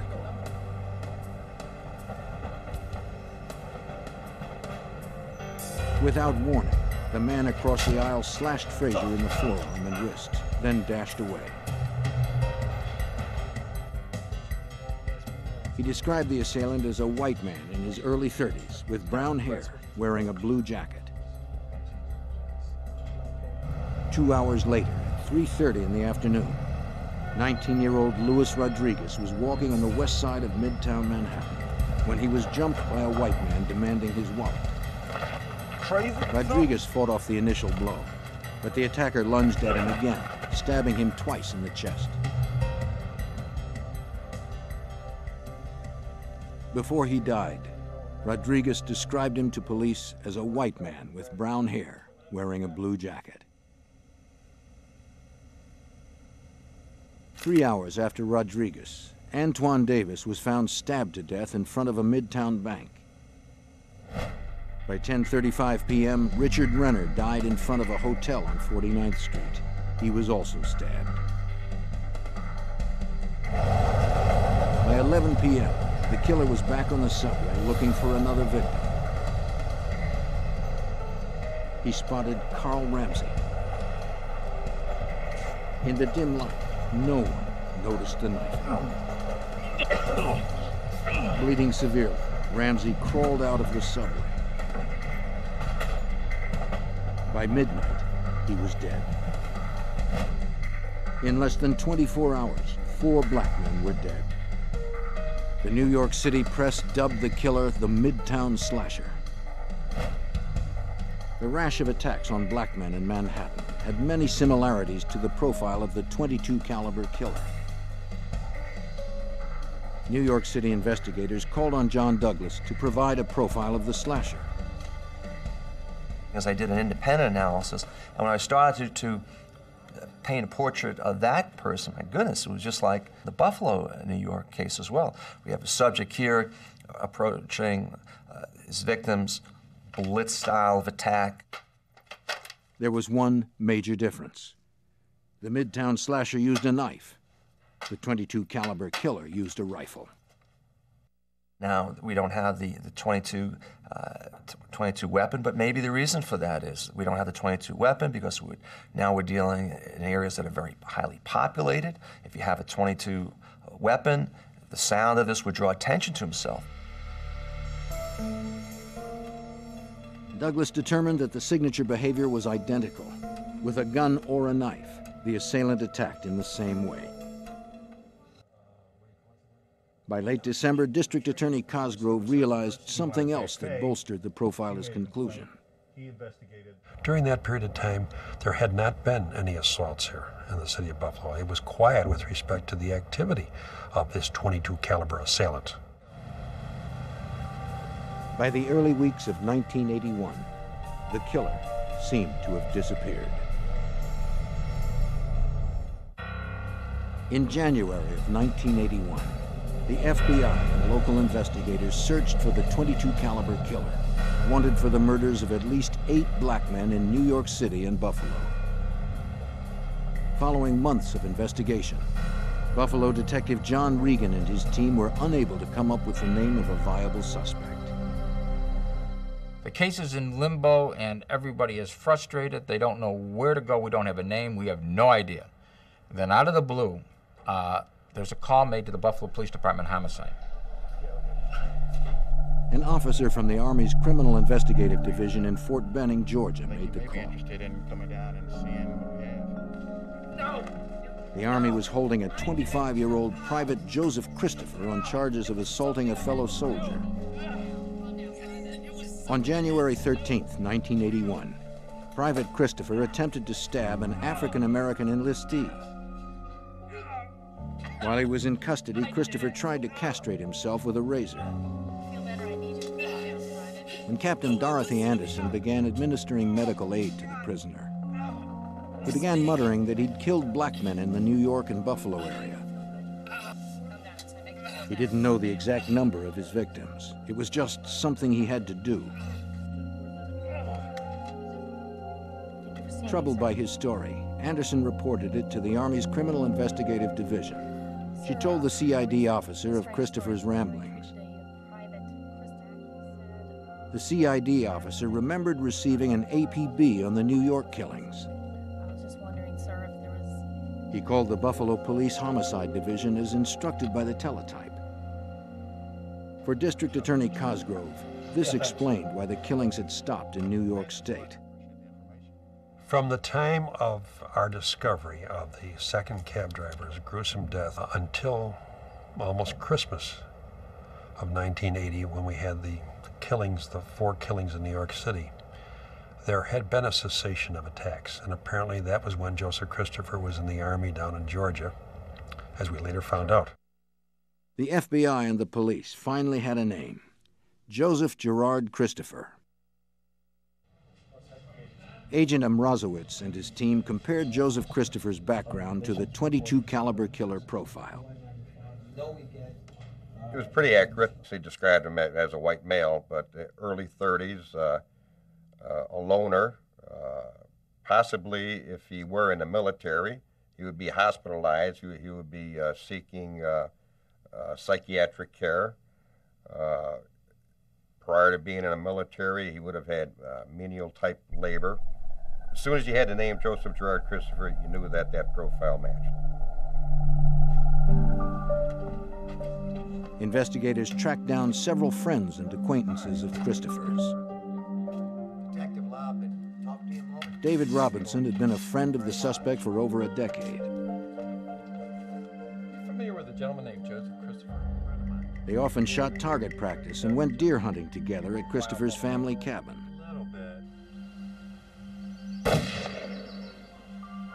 He also told investigators that Christopher had a gun collection that his father had left him when he died.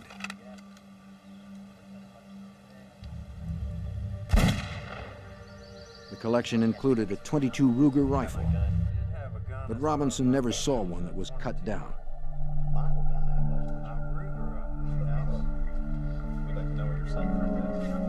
Investigators secured a search warrant for Christopher's last known residence. They arrived at his mother's house in Buffalo, New York on April 22nd, 1981.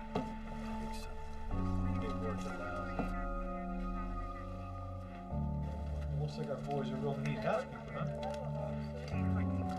In Christopher's bedroom, FBI agents recovered metal-rimmed glasses and khaki clothing that matched witness accounts of the perpetrator's apparel.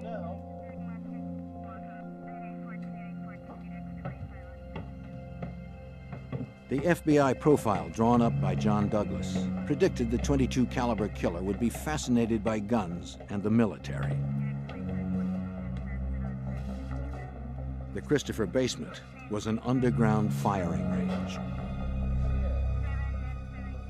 Agents found the inherited gun collection and portions of a sawed-off gun barrel.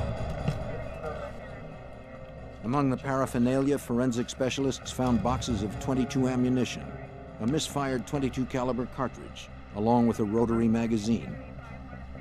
Ballistics specialist Thomas Rowan believed the evidence was significant. Finding the rotary magazine for the 1022 Ruger was an important feature that supported a widely held theory throughout the investigation that the shooter specifically picked something so he could keep the profile of the weapon low enough to fit inside of a paper bag when he conducted these executions of these men on the street. The rotary magazine enabled Christopher to have a full load of ammunition and allowed the sawed-off weapon to remain concealed in a bag without having to reload.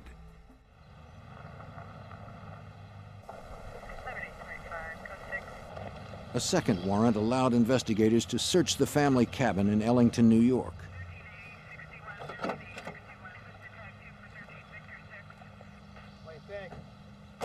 Detectives dug in the spot where Robinson told them he and Christopher shot rifles. The excavation yielded 2 shells, marred with a unique firing pin mark. The same marking was on the shells collected at the crime scenes. Firearms specialists of the Erie County Department of Central Police Services examined the shell casings that were found at the Christopher home and cabin. They compared them to the casings found at the first 4 crime scenes.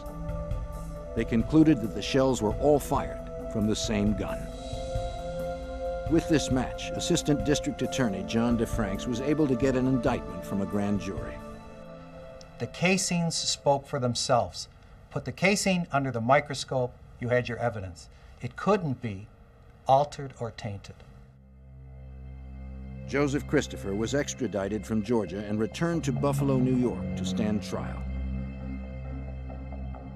Officers fitted Christopher with a ski mask to prevent witnesses from identifying him through the media. We put a mask on him for purposes of preventing potential witnesses from observing his face on the television and then basing their identification on that rather than upon their own recollection. Okay. All right. Thank you, Ms. Gorney, for coming down. One of those key witnesses was Madonna Gorney. She had seen the .22 caliber killer the first night he struck in the parking lot of the supermarket. On May 5th, 1981, she confronted Joseph Christopher in a lineup. It was a little scary. I was concerned with the possibility of being actually anyone in the lineup being able to see us who were there to identify someone in the lineup. Gorney was protected by the bright lights that shone in the eyes of the subjects. She was able to identify Christopher in 2 different lineups. Agents and local police felt certain that they had the .22 caliber killer. Questions of Christopher's mental competency delayed the trial. In December 1981, a judge pronounced Joseph Christopher mentally incompetent to stand trial. He was committed to the Mid-Hudson State Psychiatric Center where he received treatment. On February 17, 1982, Christopher was deemed fit for prosecution. The trial began on April 6, 1982. The community watched every step the prosecution took. The media reported this entire case on a day-to-day basis, sometimes on a minute-by-minute basis. It was good for the community because they wanted answers, they wanted information. And it was good for us because it began to convince the community that we had the right individual and that their fears could be somewhat allayed. The state jury found Joseph Christopher guilty for the murders of Glenn Dunn, Harold Green, and Emmanuel Thomas. He was sentenced to 60 years to life imprisonment. Prosecutors never tried him for the Manhattan knifings. One question still remained. Was Christopher also the taxicab slasher?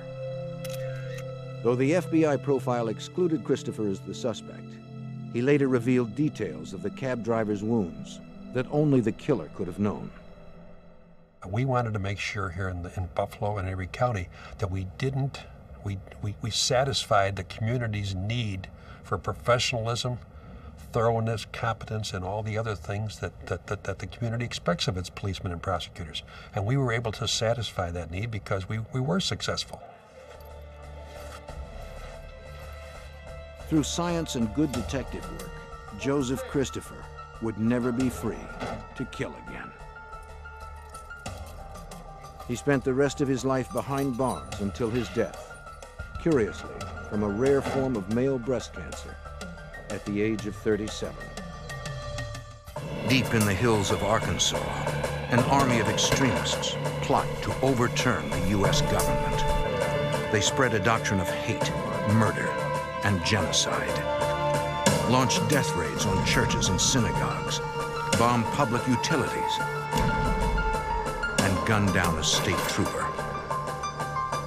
Federal agents must dismantle the radical renegades without inciting a bloody war.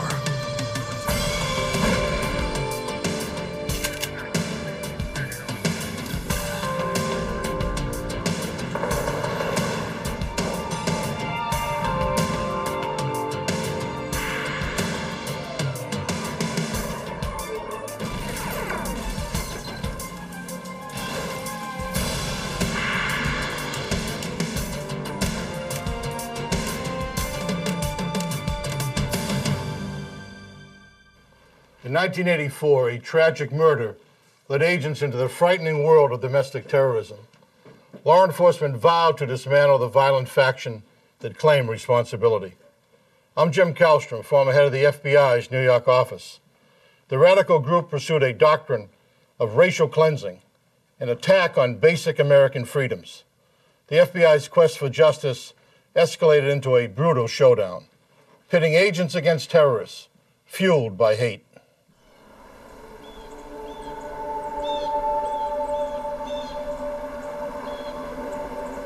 June 1984. Sevier County, Arkansas. A rural area along the Oklahoma border.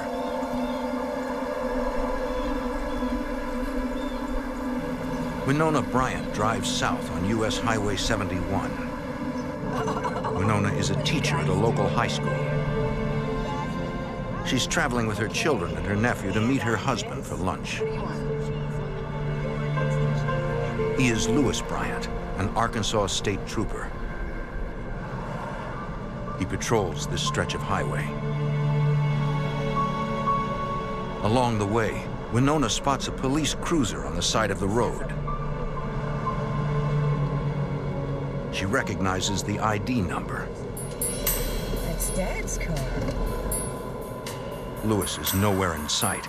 Something's wrong. Winona tells the children to stay in the car.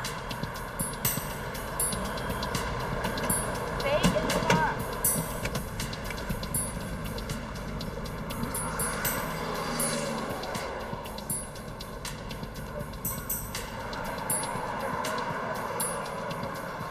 Then she sees him. Covered with blood. Lewis? Lewis? Lewis! Oh my God, Lewis! Oh God!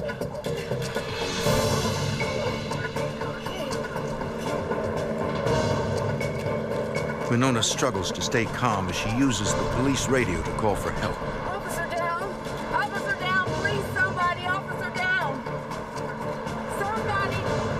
She tells the dispatcher that Lewis is unconscious. It looks like he's been shot. Just get somebody here! He's been shot! The Arkansas State Police dispatcher alerts all police frequencies that an officer is down. Interstate 71 North. 2 miles north. Passing motorists stop to help. Winona can feel a faint heartbeat, but her husband isn't breathing. She administers CPR until county authorities arrive.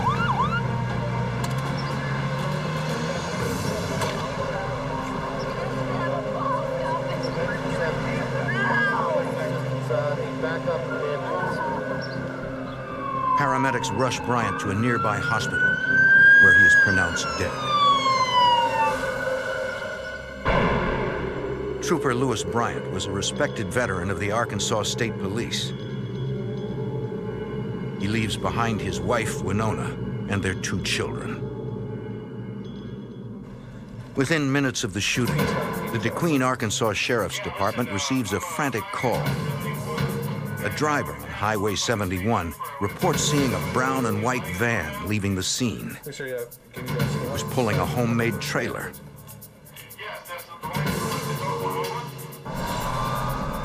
Police in Broken Bow, Oklahoma spot the van heading west. The driver refuses to stop, but police force him to the side of the road. As officers converge on the van, the driver pulls out a rifle and starts shooting.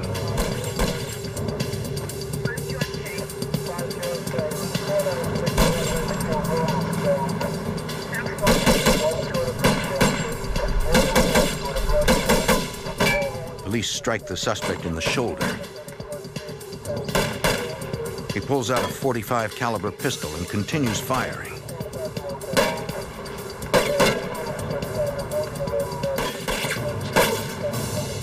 Officers hit him 4 more times, finally forcing him down. See your hands! Go over on your belly!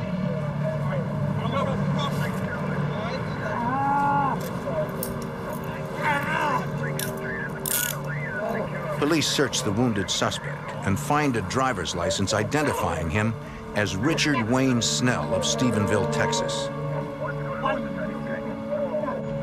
At a nearby hospital, police question Snell. The suspect confesses to shooting the state trooper. Snell tells police he has outstanding warrants in Texas and he was trying to escape arrest. As Bryant approached the car, Snell opened fire.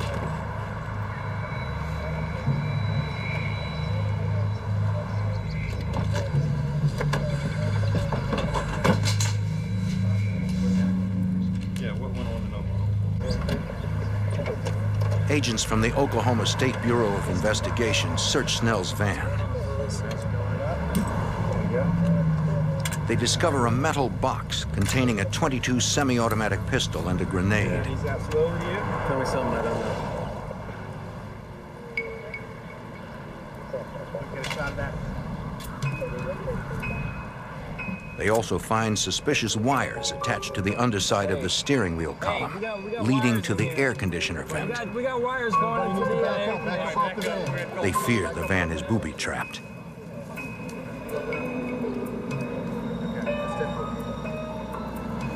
Investigators call in a bomb squad from the Oklahoma Highway Patrol. Technicians carefully examine the vehicle. After several tense moments, they conclude the van is not rigged to explode.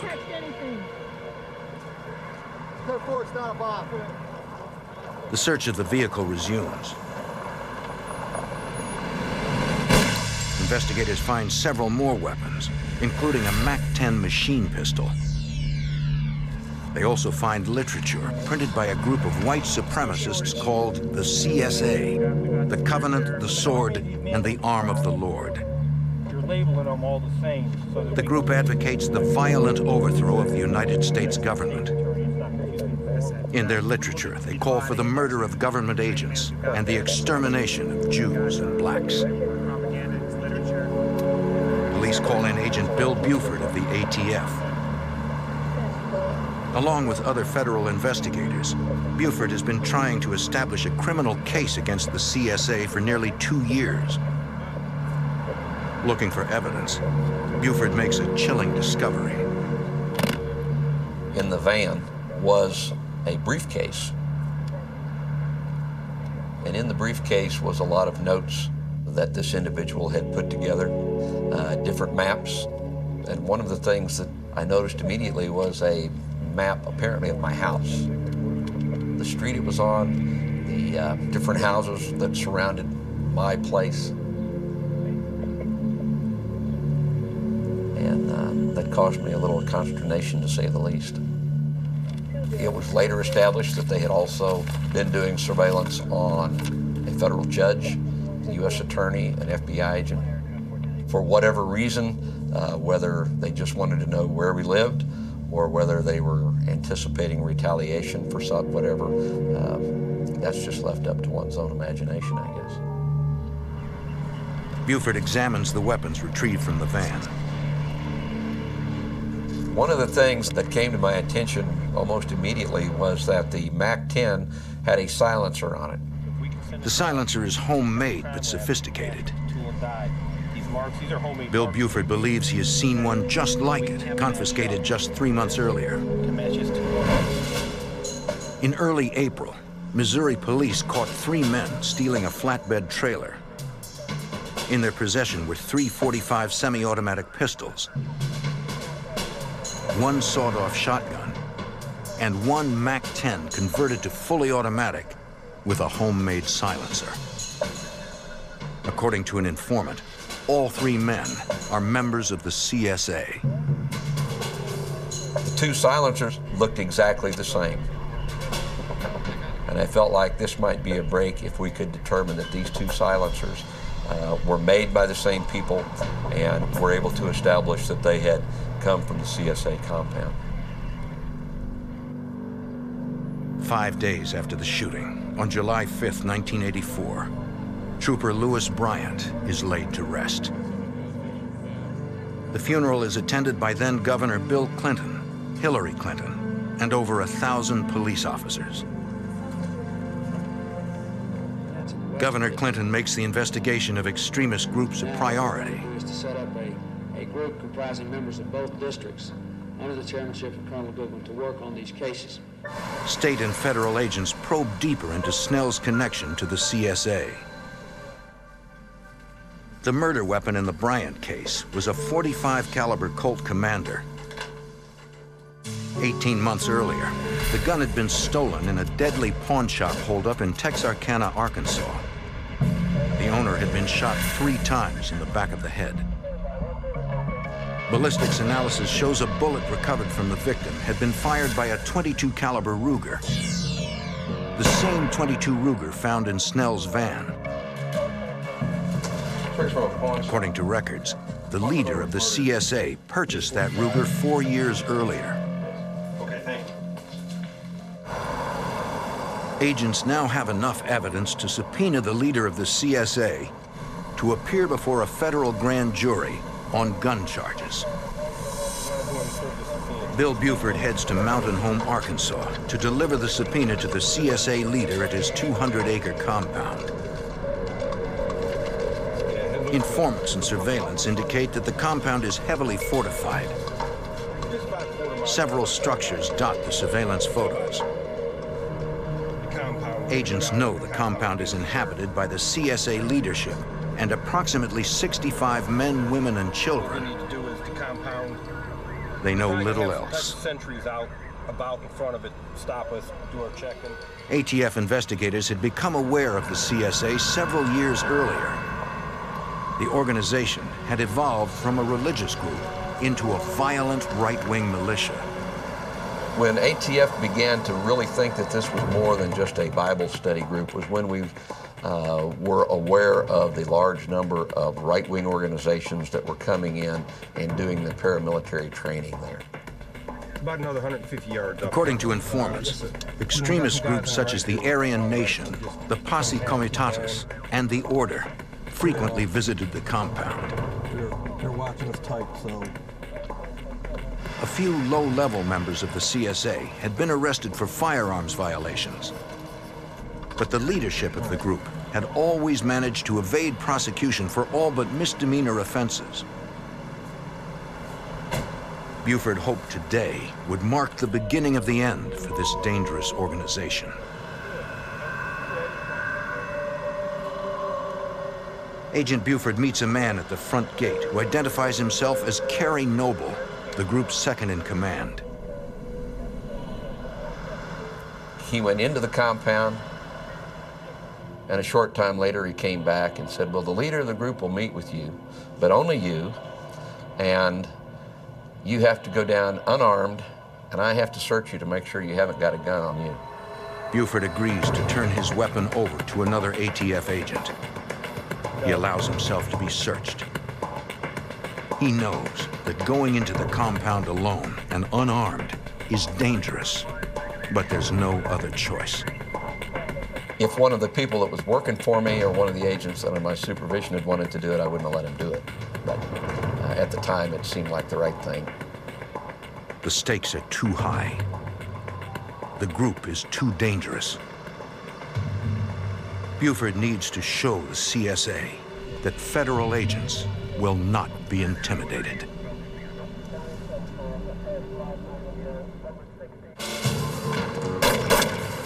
In Arkansas, State Trooper Lewis Bryant is gunned down during a routine traffic stop.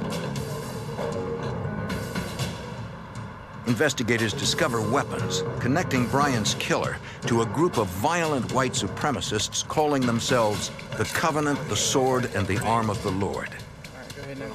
Oh, we got a grenade. ATF agent Bill Buford enters the group's heavily fortified compound to deliver a subpoena, ordering the group's leader to appear before a federal grand jury. The ATF agent enters alone and unarmed. It was kind of an awesome sight. At first glance, it looked like just a community there with a number of buildings. But as you looked closer, you saw that these buildings were all rock structures, very well made. If you looked closely, you could see that there were bunkers dug around the compound itself. Buford confronts the CSA leader face to face. I got a subpoena in my jacket. I explained to him that I had a subpoena from a federal grand jury in Muskogee, Oklahoma.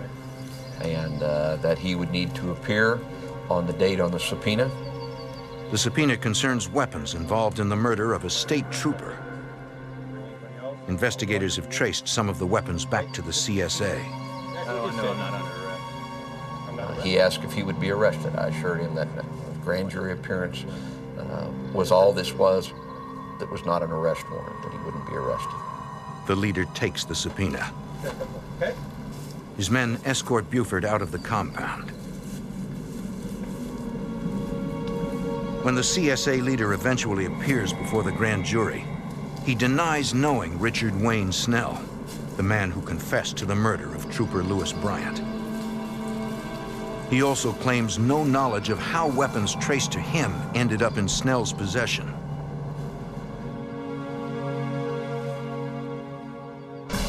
On November 1st, 1984, Richard Wayne Snell is found guilty of capital murder in the shooting death of State Trooper Lewis Bryant. He is sentenced to life imprisonment without the possibility of parole.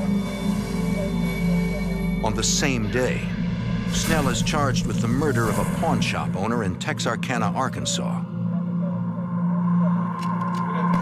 In the winter of 1985, the FBI, the ATF, and the Arkansas U.S. Attorney's Office turn up the heat on the CSA. FBI Special Agent Jack Knox has developed a key informant who claims the CSA is involved in acts of domestic terrorism. He outlined what he referred to as road trips in which he and 2 other members of the CSA were assigned by the leader of the CSA to take in search of businesses or establishments to plunder, or Jewish establishments which they might attack. According to the informant, 2 years before the murder of the Arkansas State Trooper, several CSA members had set fire to a Jewish community center in Bloomington, Indiana.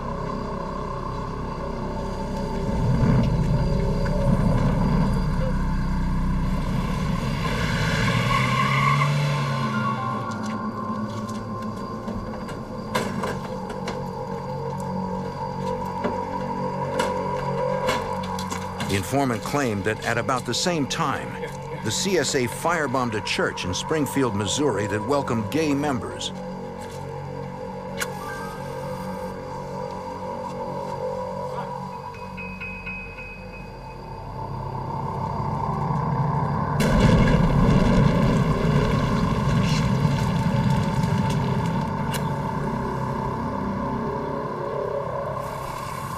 He also claimed that 3 months later, the CSA attempted to bomb a major natural gas pipeline in Fulton, Arkansas, to disrupt supplies across the Midwest.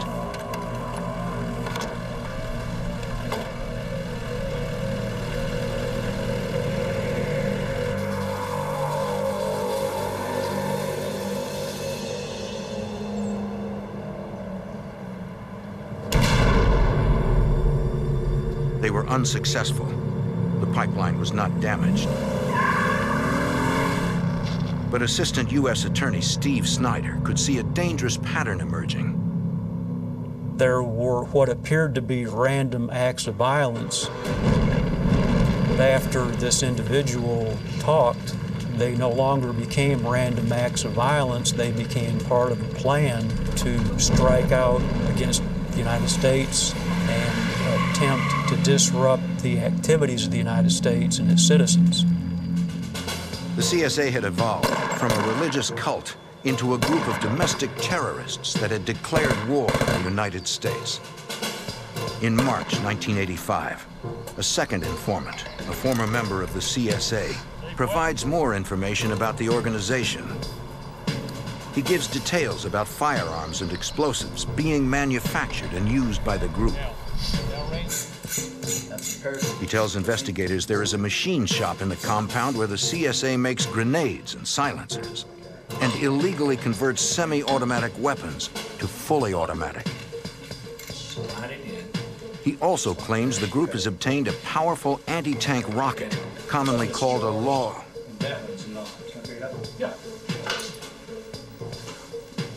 The FBI informant reports that the CSA is building an armored tank and that landmines have been placed around the perimeter of the compound. He also provides a laundry list of interstate offenses committed by the group, including transportation of stolen vehicles, mail fraud, and theft of government property.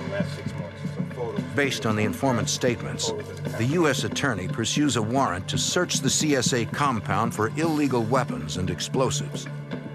Assistant U.S. Attorney Snyder intends to use RICO, a federal racketeering statute, to prosecute the CSA. The statute enables authorities to arrest and convict leaders of criminal organizations based on a pattern of illegal activities. The RICO statute carried a statutory maximum penalty of 20 years, as opposed to the weapons and firearms violations, which carried a lesser penalty. So it was a more severe crime. If I can show you this bigger map, maybe Investigators discuss how to best serve the warrant. Again, this is the compound. Bill Buford opposes a kick-in-the-door approach. It was obvious to me that we were dealing with a very militant organization. They were not, in fact, going to just roll over. If we walked in and say, hey, we're the federal government, we're here to look at your compound, they weren't going to allow us to do that. To reduce the risk of a violent battle, the FBI would employ the newly formed hostage rescue team to serve the warrants.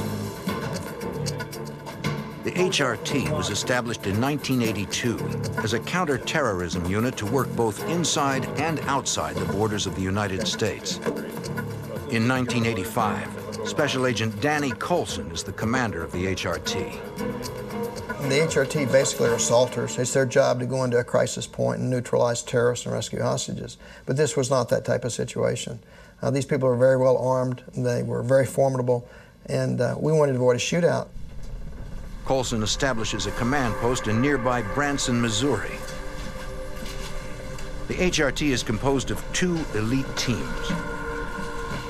Basically, you had a sniper element and you had an operator element. The snipers were responsible for gathering intelligence to give cover to the operators, and the bulk of the team was made up of operators. Agent Buford, who has been inside the compound, briefs Coulson on the layout, the main gravel access road, the front gate, and where the property borders the shore of a man-made lake. Now, this gate's gonna be very heavily The first phase of the operation is a reconnaissance mission. You cannot command and control a crisis situation unless the commander's done a recon. He has to go in and see the ground. He has to know what the structures are like, where they are relative to each other, and what the best avenue of approach to get there in the shortest period of time is. Tonight, Coulson and his team will be the uninvited guests of the CSA.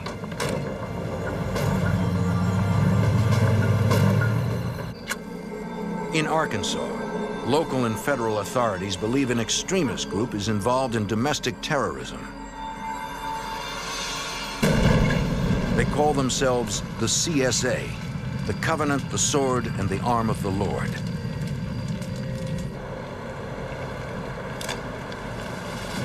The FBI's hostage rescue team prepares to enter the terrorists' heavily fortified compound. Where the compound is or anything else? Last chance. HRT Commander Danny Coulson briefs the reconnaissance team before they go in.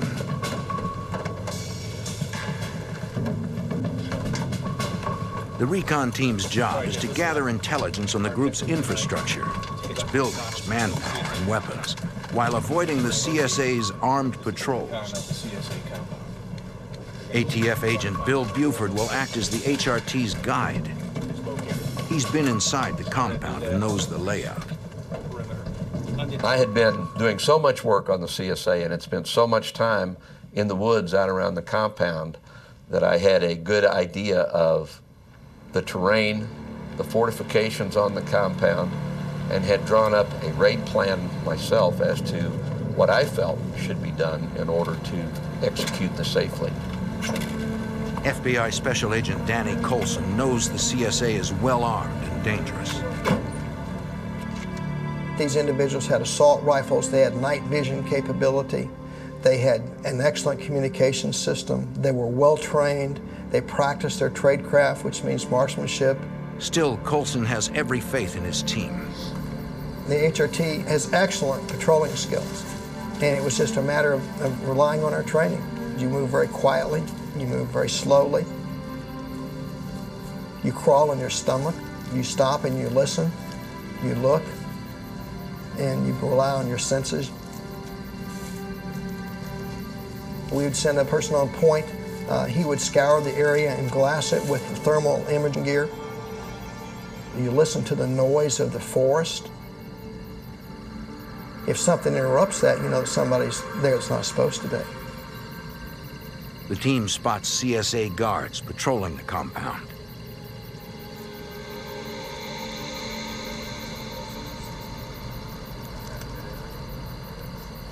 They're armed with assault rifles.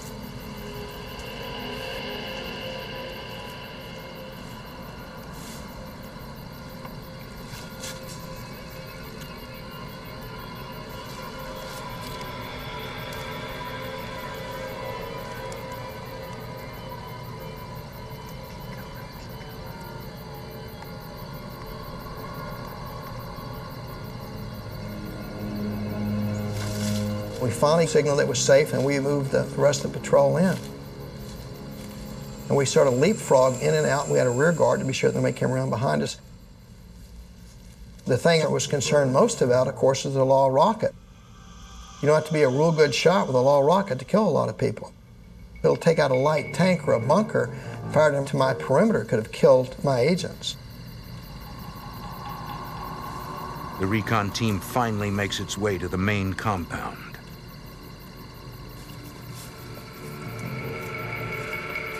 CSA members, as well as their families, are asleep inside some of the buildings.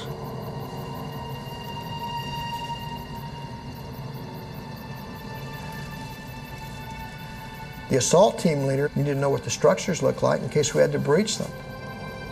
So you have the possibility that there could be a suicide pact with these people. They might start killing their children. That's happened before, it's happened since then. And so we had to be prepared to go in there to rush in and save innocent lives. From the reconnaissance missions, Colson now knows exactly how the CSA compound is laid out and what needs to be done. Well, the thing that the recon really reinforced was that we don't want to assault these guys. I mean, if we had to, we could do it, but there would be great loss of life on their side and possible on our side. The compound sits on over 200 acres of land. If Colson hopes to resolve this without bloodshed, he'll need a lot more men. After we saw how expansive this facility was there, I knew 50 men could not hold that perimeter. Colson calls for an additional 200 FBI agents from field offices across the country. He needs to sneak them into the small community without tipping off the CSA. Knowing Mountain Home, Arkansas is famous for its sports fishing, FBI agents disguise themselves as fishermen. They check into fishing camps located along the river. The plan is to use fishing boats to approach the compound at its weakest point, from the lake. As agents prepare to move on the compound, Colson briefs Special Agent Clint Van Zandt of the FBI's hostage negotiation unit. You've got about 5 options in any type of situation. You can contain, isolate, and negotiate. You can contain and demand surrender. You can use snipers, you can use tear gas, or you can use a direct tactical assault and just overwhelm them with manpower and firepower. In these last 3, people die. The decision is made to contain, isolate, and negotiate. Danny Colson is the point man on all 3 phases of the operation. This man views himself. I came to believe rather quickly that the leader of CSA is not going to want to negotiate with a lower-ranking FBI negotiator. He's going to want to talk to his tactical equivalent. In this case, it's going to be Danny Colson. And I wasn't comfortable with that. I'm a tactical person. I had been a sniper, and I'd been a SWAT team member and a SWAT team leader and trained as an operator. And I was not trained to be a negotiator. And I didn't know that I could pull that off. I'd much more comfortable going in after the guy than trying to talk him out. But Van Zandt convinces Colson that he's the right man for the job. I had viewed a lot of negotiations. I mean, every time a tactical team is deployed, a negotiator is deployed with them, so I'd seen it done. And basically, Clint Van Zandt taught me some negotiation strategies and techniques. After 10 days of reconnaissance and planning, Special Agent Danny Colson and the FBI hostage rescue team are ready. Over 200 law enforcement agents prepare to surround one of the most dangerous and heavily armed outlaw militias in the country.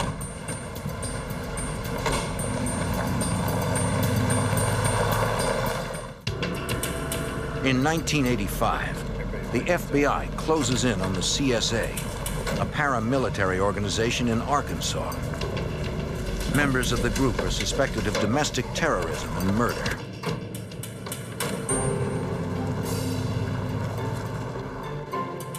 Over 200 agents, led by the FBI's hostage rescue team, make their move. HRT snipers and operatives deploy across a lake that borders the compound. Their mission is to establish a rear perimeter.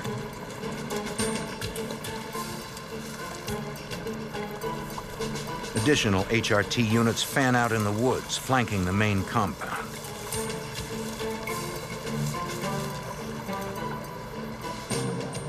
The ATF, along with the Arkansas State Police and the Missouri Highway Patrol, set up roadblocks. Their job is to prevent any CSA supporters from entering or leaving the compound.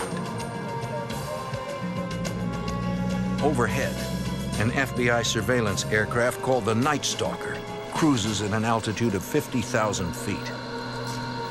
The plane's onboard thermal imaging system monitors movement throughout the compound.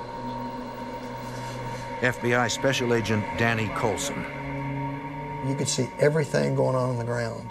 We saw CSA people standing and talking to each other in little groups around the compound. We could see every animal, every deer, every coyote, rabbits running around on the ground, which gave me a tremendous advantage because I could use this vehicle, this airplane, to help me set my perimeter. They could maneuver my people around listening posts. They could maneuver my people around patrols.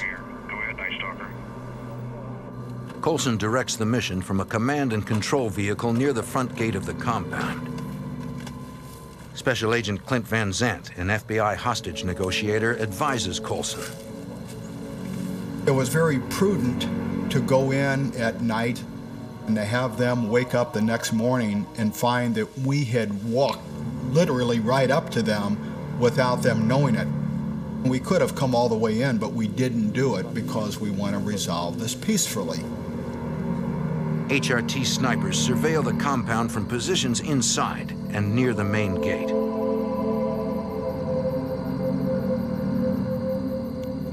Within 10 minutes, they report that 2 men are exiting the compound and approaching their position. Sniper 1 to command post. Roger. Instructions, please. Have individuals coming out of the compound gate. Stand by. Standing by for instructions. And I radioed back and said, do they know you're there? He said, no, they haven't seen us yet. The sniper tells Colson that one man has an assault rifle, the other has a sidearm. Go back inside. Individuals getting closer, command post. Instructions, please. Colson instructs his men to confront the CSA guards. I said, you hail them, you yell at them and tell them you're the FBI and tell them to go back inside. You copy. Tell them to get back inside the compound. The message it sends is that we could have got you, but we chose not to do it. Basically, we are here in force, but we come in peace. FBI, back in the compound, now! FBI, get back in the compound! Move, move! Move, move! I wanted them to get in the habit of following my orders or the orders of my team and to show them that we weren't there to hurt them.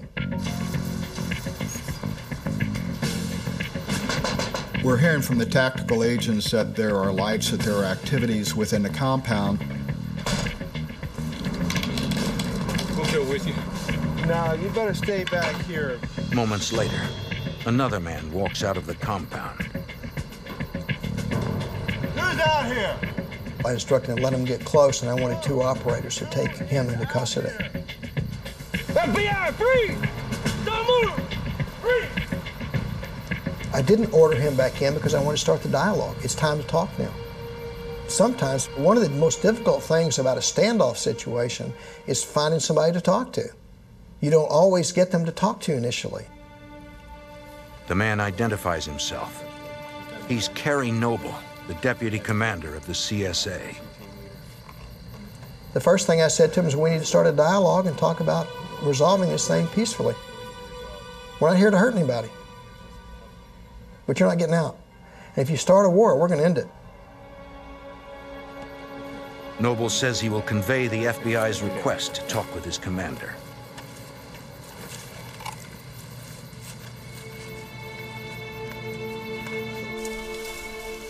At daybreak, federal agents and local police have completely surrounded the compound. The news media somehow gets hold of the story and converges along access roads. Agents establish a direct telephone line into the compound. A short time later, Agent Colson receives a call. The operator called me over and said, it's him. And it was the leader. Yellow. That's right, I'm in charge of it. And essentially said the same thing that I'd said to his deputy, is that this is the FBI, my name is Danny Colson, we have a warrant for your arrest. And the only way that's going to happen... The leader agrees to come out and talk on one condition. Hold on a second. That he will not be arrested. Otherwise, his people will put up a fight. Okay. Colson agrees to the it. terms. 5 minutes. I'll see that. Van Zandt prepares Colson for the meeting. As an expert in behavioral science, Van Zandt believes the CSA leader will only respond to another commander. As a military commander, I said, you wouldn't be carrying a long gun or rifle in this type of meeting, but you'd have your 9mm pistols. You'll meet his expectation as to what our FBI tactical commander should look like. He'll be more open to dialogue, more open to negotiations. Colson approaches the main gate. You should always look like you're in charge. But also, you have to bring him out. You have to get him to talk. It's not just you walk up and give demands, you get him to talk to you. Tensions mount for a possible violent confrontation. FBI snipers train their sights on the CSA leader and his guards. And you have to understand that this is a man who thought we were literally from the devil, that we were agents of the devil. So trying to create a bond of trust on a road with 2 armies facing each other with awesome firepower is a difficult thing to do. Colson tells the CSA leader that the FBI is there to confiscate grenades, assault rifles, the law, anti-tank rocket, all illegal weapons stored in the compound. And eventually... I really didn't describe the forces. I just said, we're here, we've been here, we know what's going on in there, and at this point I wanted to remain the faceless enemy. What I got from him was dialogue, which is the most important thing. But what I didn't get was capitulation. He didn't agree to do anything. He just agreed that they would go back in and pray about it. Well, I respect that. We'd agreed earlier if he came out that he could go back in. And that's very important. You have to keep that trust. Colson and Van Zandt have no choice but to honor their agreement. They allow the leader to go back inside the compound.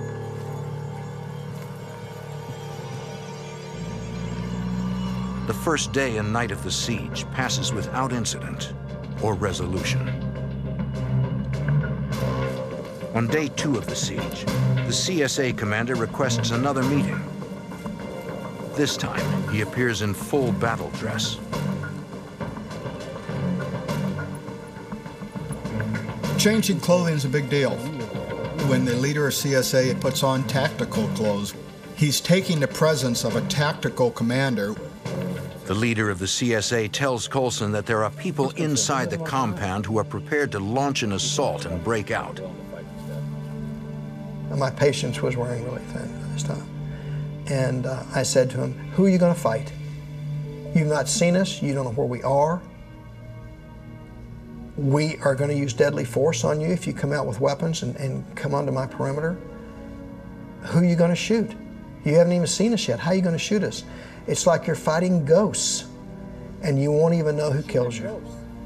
You need to come out of there.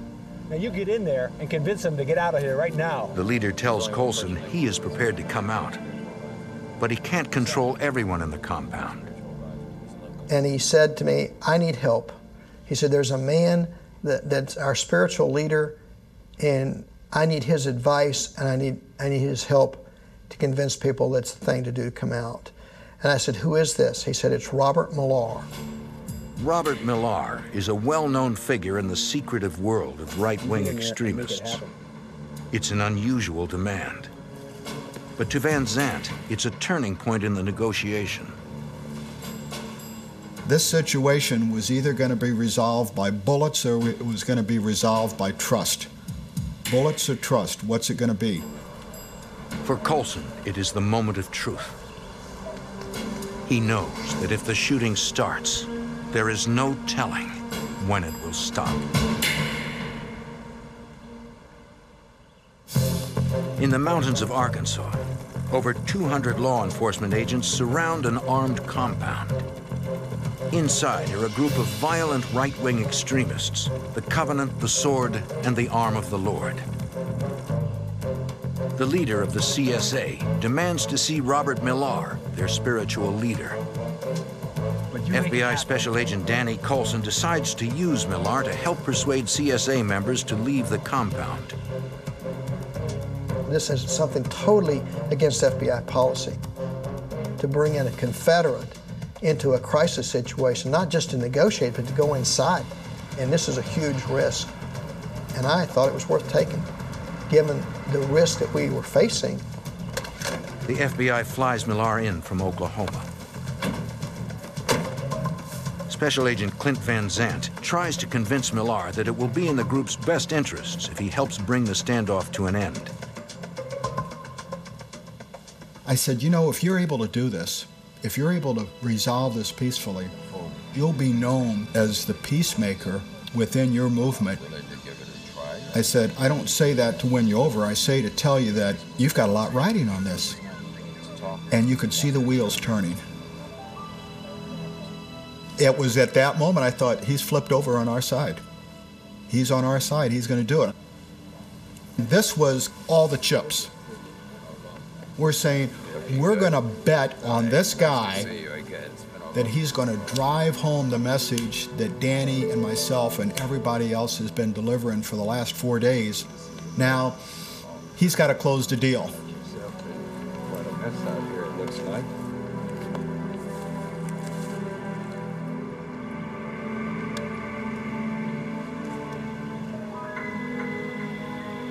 And he called on the field phone. And Millar said, well, I'm in here talking to them, but I really haven't got anything resolved. I said, okay, you got another hour. Well, really, we couldn't control him. What were we going to do, go in and grab him by the neck and rip him out of that compound where there was 50 people with guns inside? So you had to be real careful of not, you will be out of there, because then it would have been apparent we were an empty suit. We were a paper tiger, and we couldn't be perceived as that. So it had to be, well, I really need you out of there in an hour. And he called back in an hour, and he said, I need more time with these folks. I think I can do it. I've got them coming along, but I need more time. And we just reconciled ourselves that he's going to stay there the night. On the morning of April 22nd, day 4 of the siege, Millar and the CSA leadership exit the compound. For the first time since the beginning of the standoff, there are no armed men with the CSA leader. They came out and they said, we have an agreement that we will surrender. We will come out and we'll give up our arms and walk out peacefully.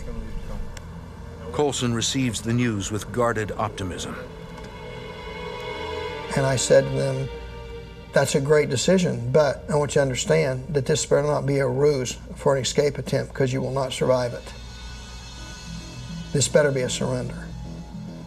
Colson gives the leader 15 minutes to gather his people and bring them out.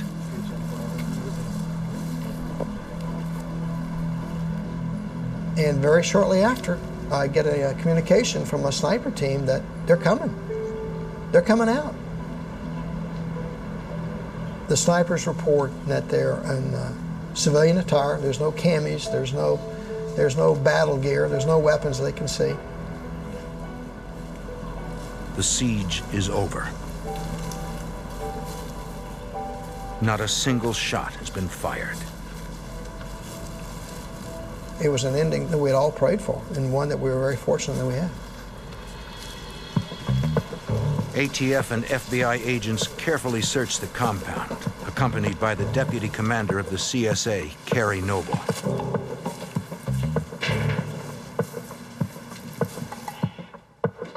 Over the course of several days, they recover hundreds of automatic weapons, homemade hand grenades, and landmines, as well as detonator boxes and plastic explosives. Agents find a Law anti-tank rocket near the leader's house.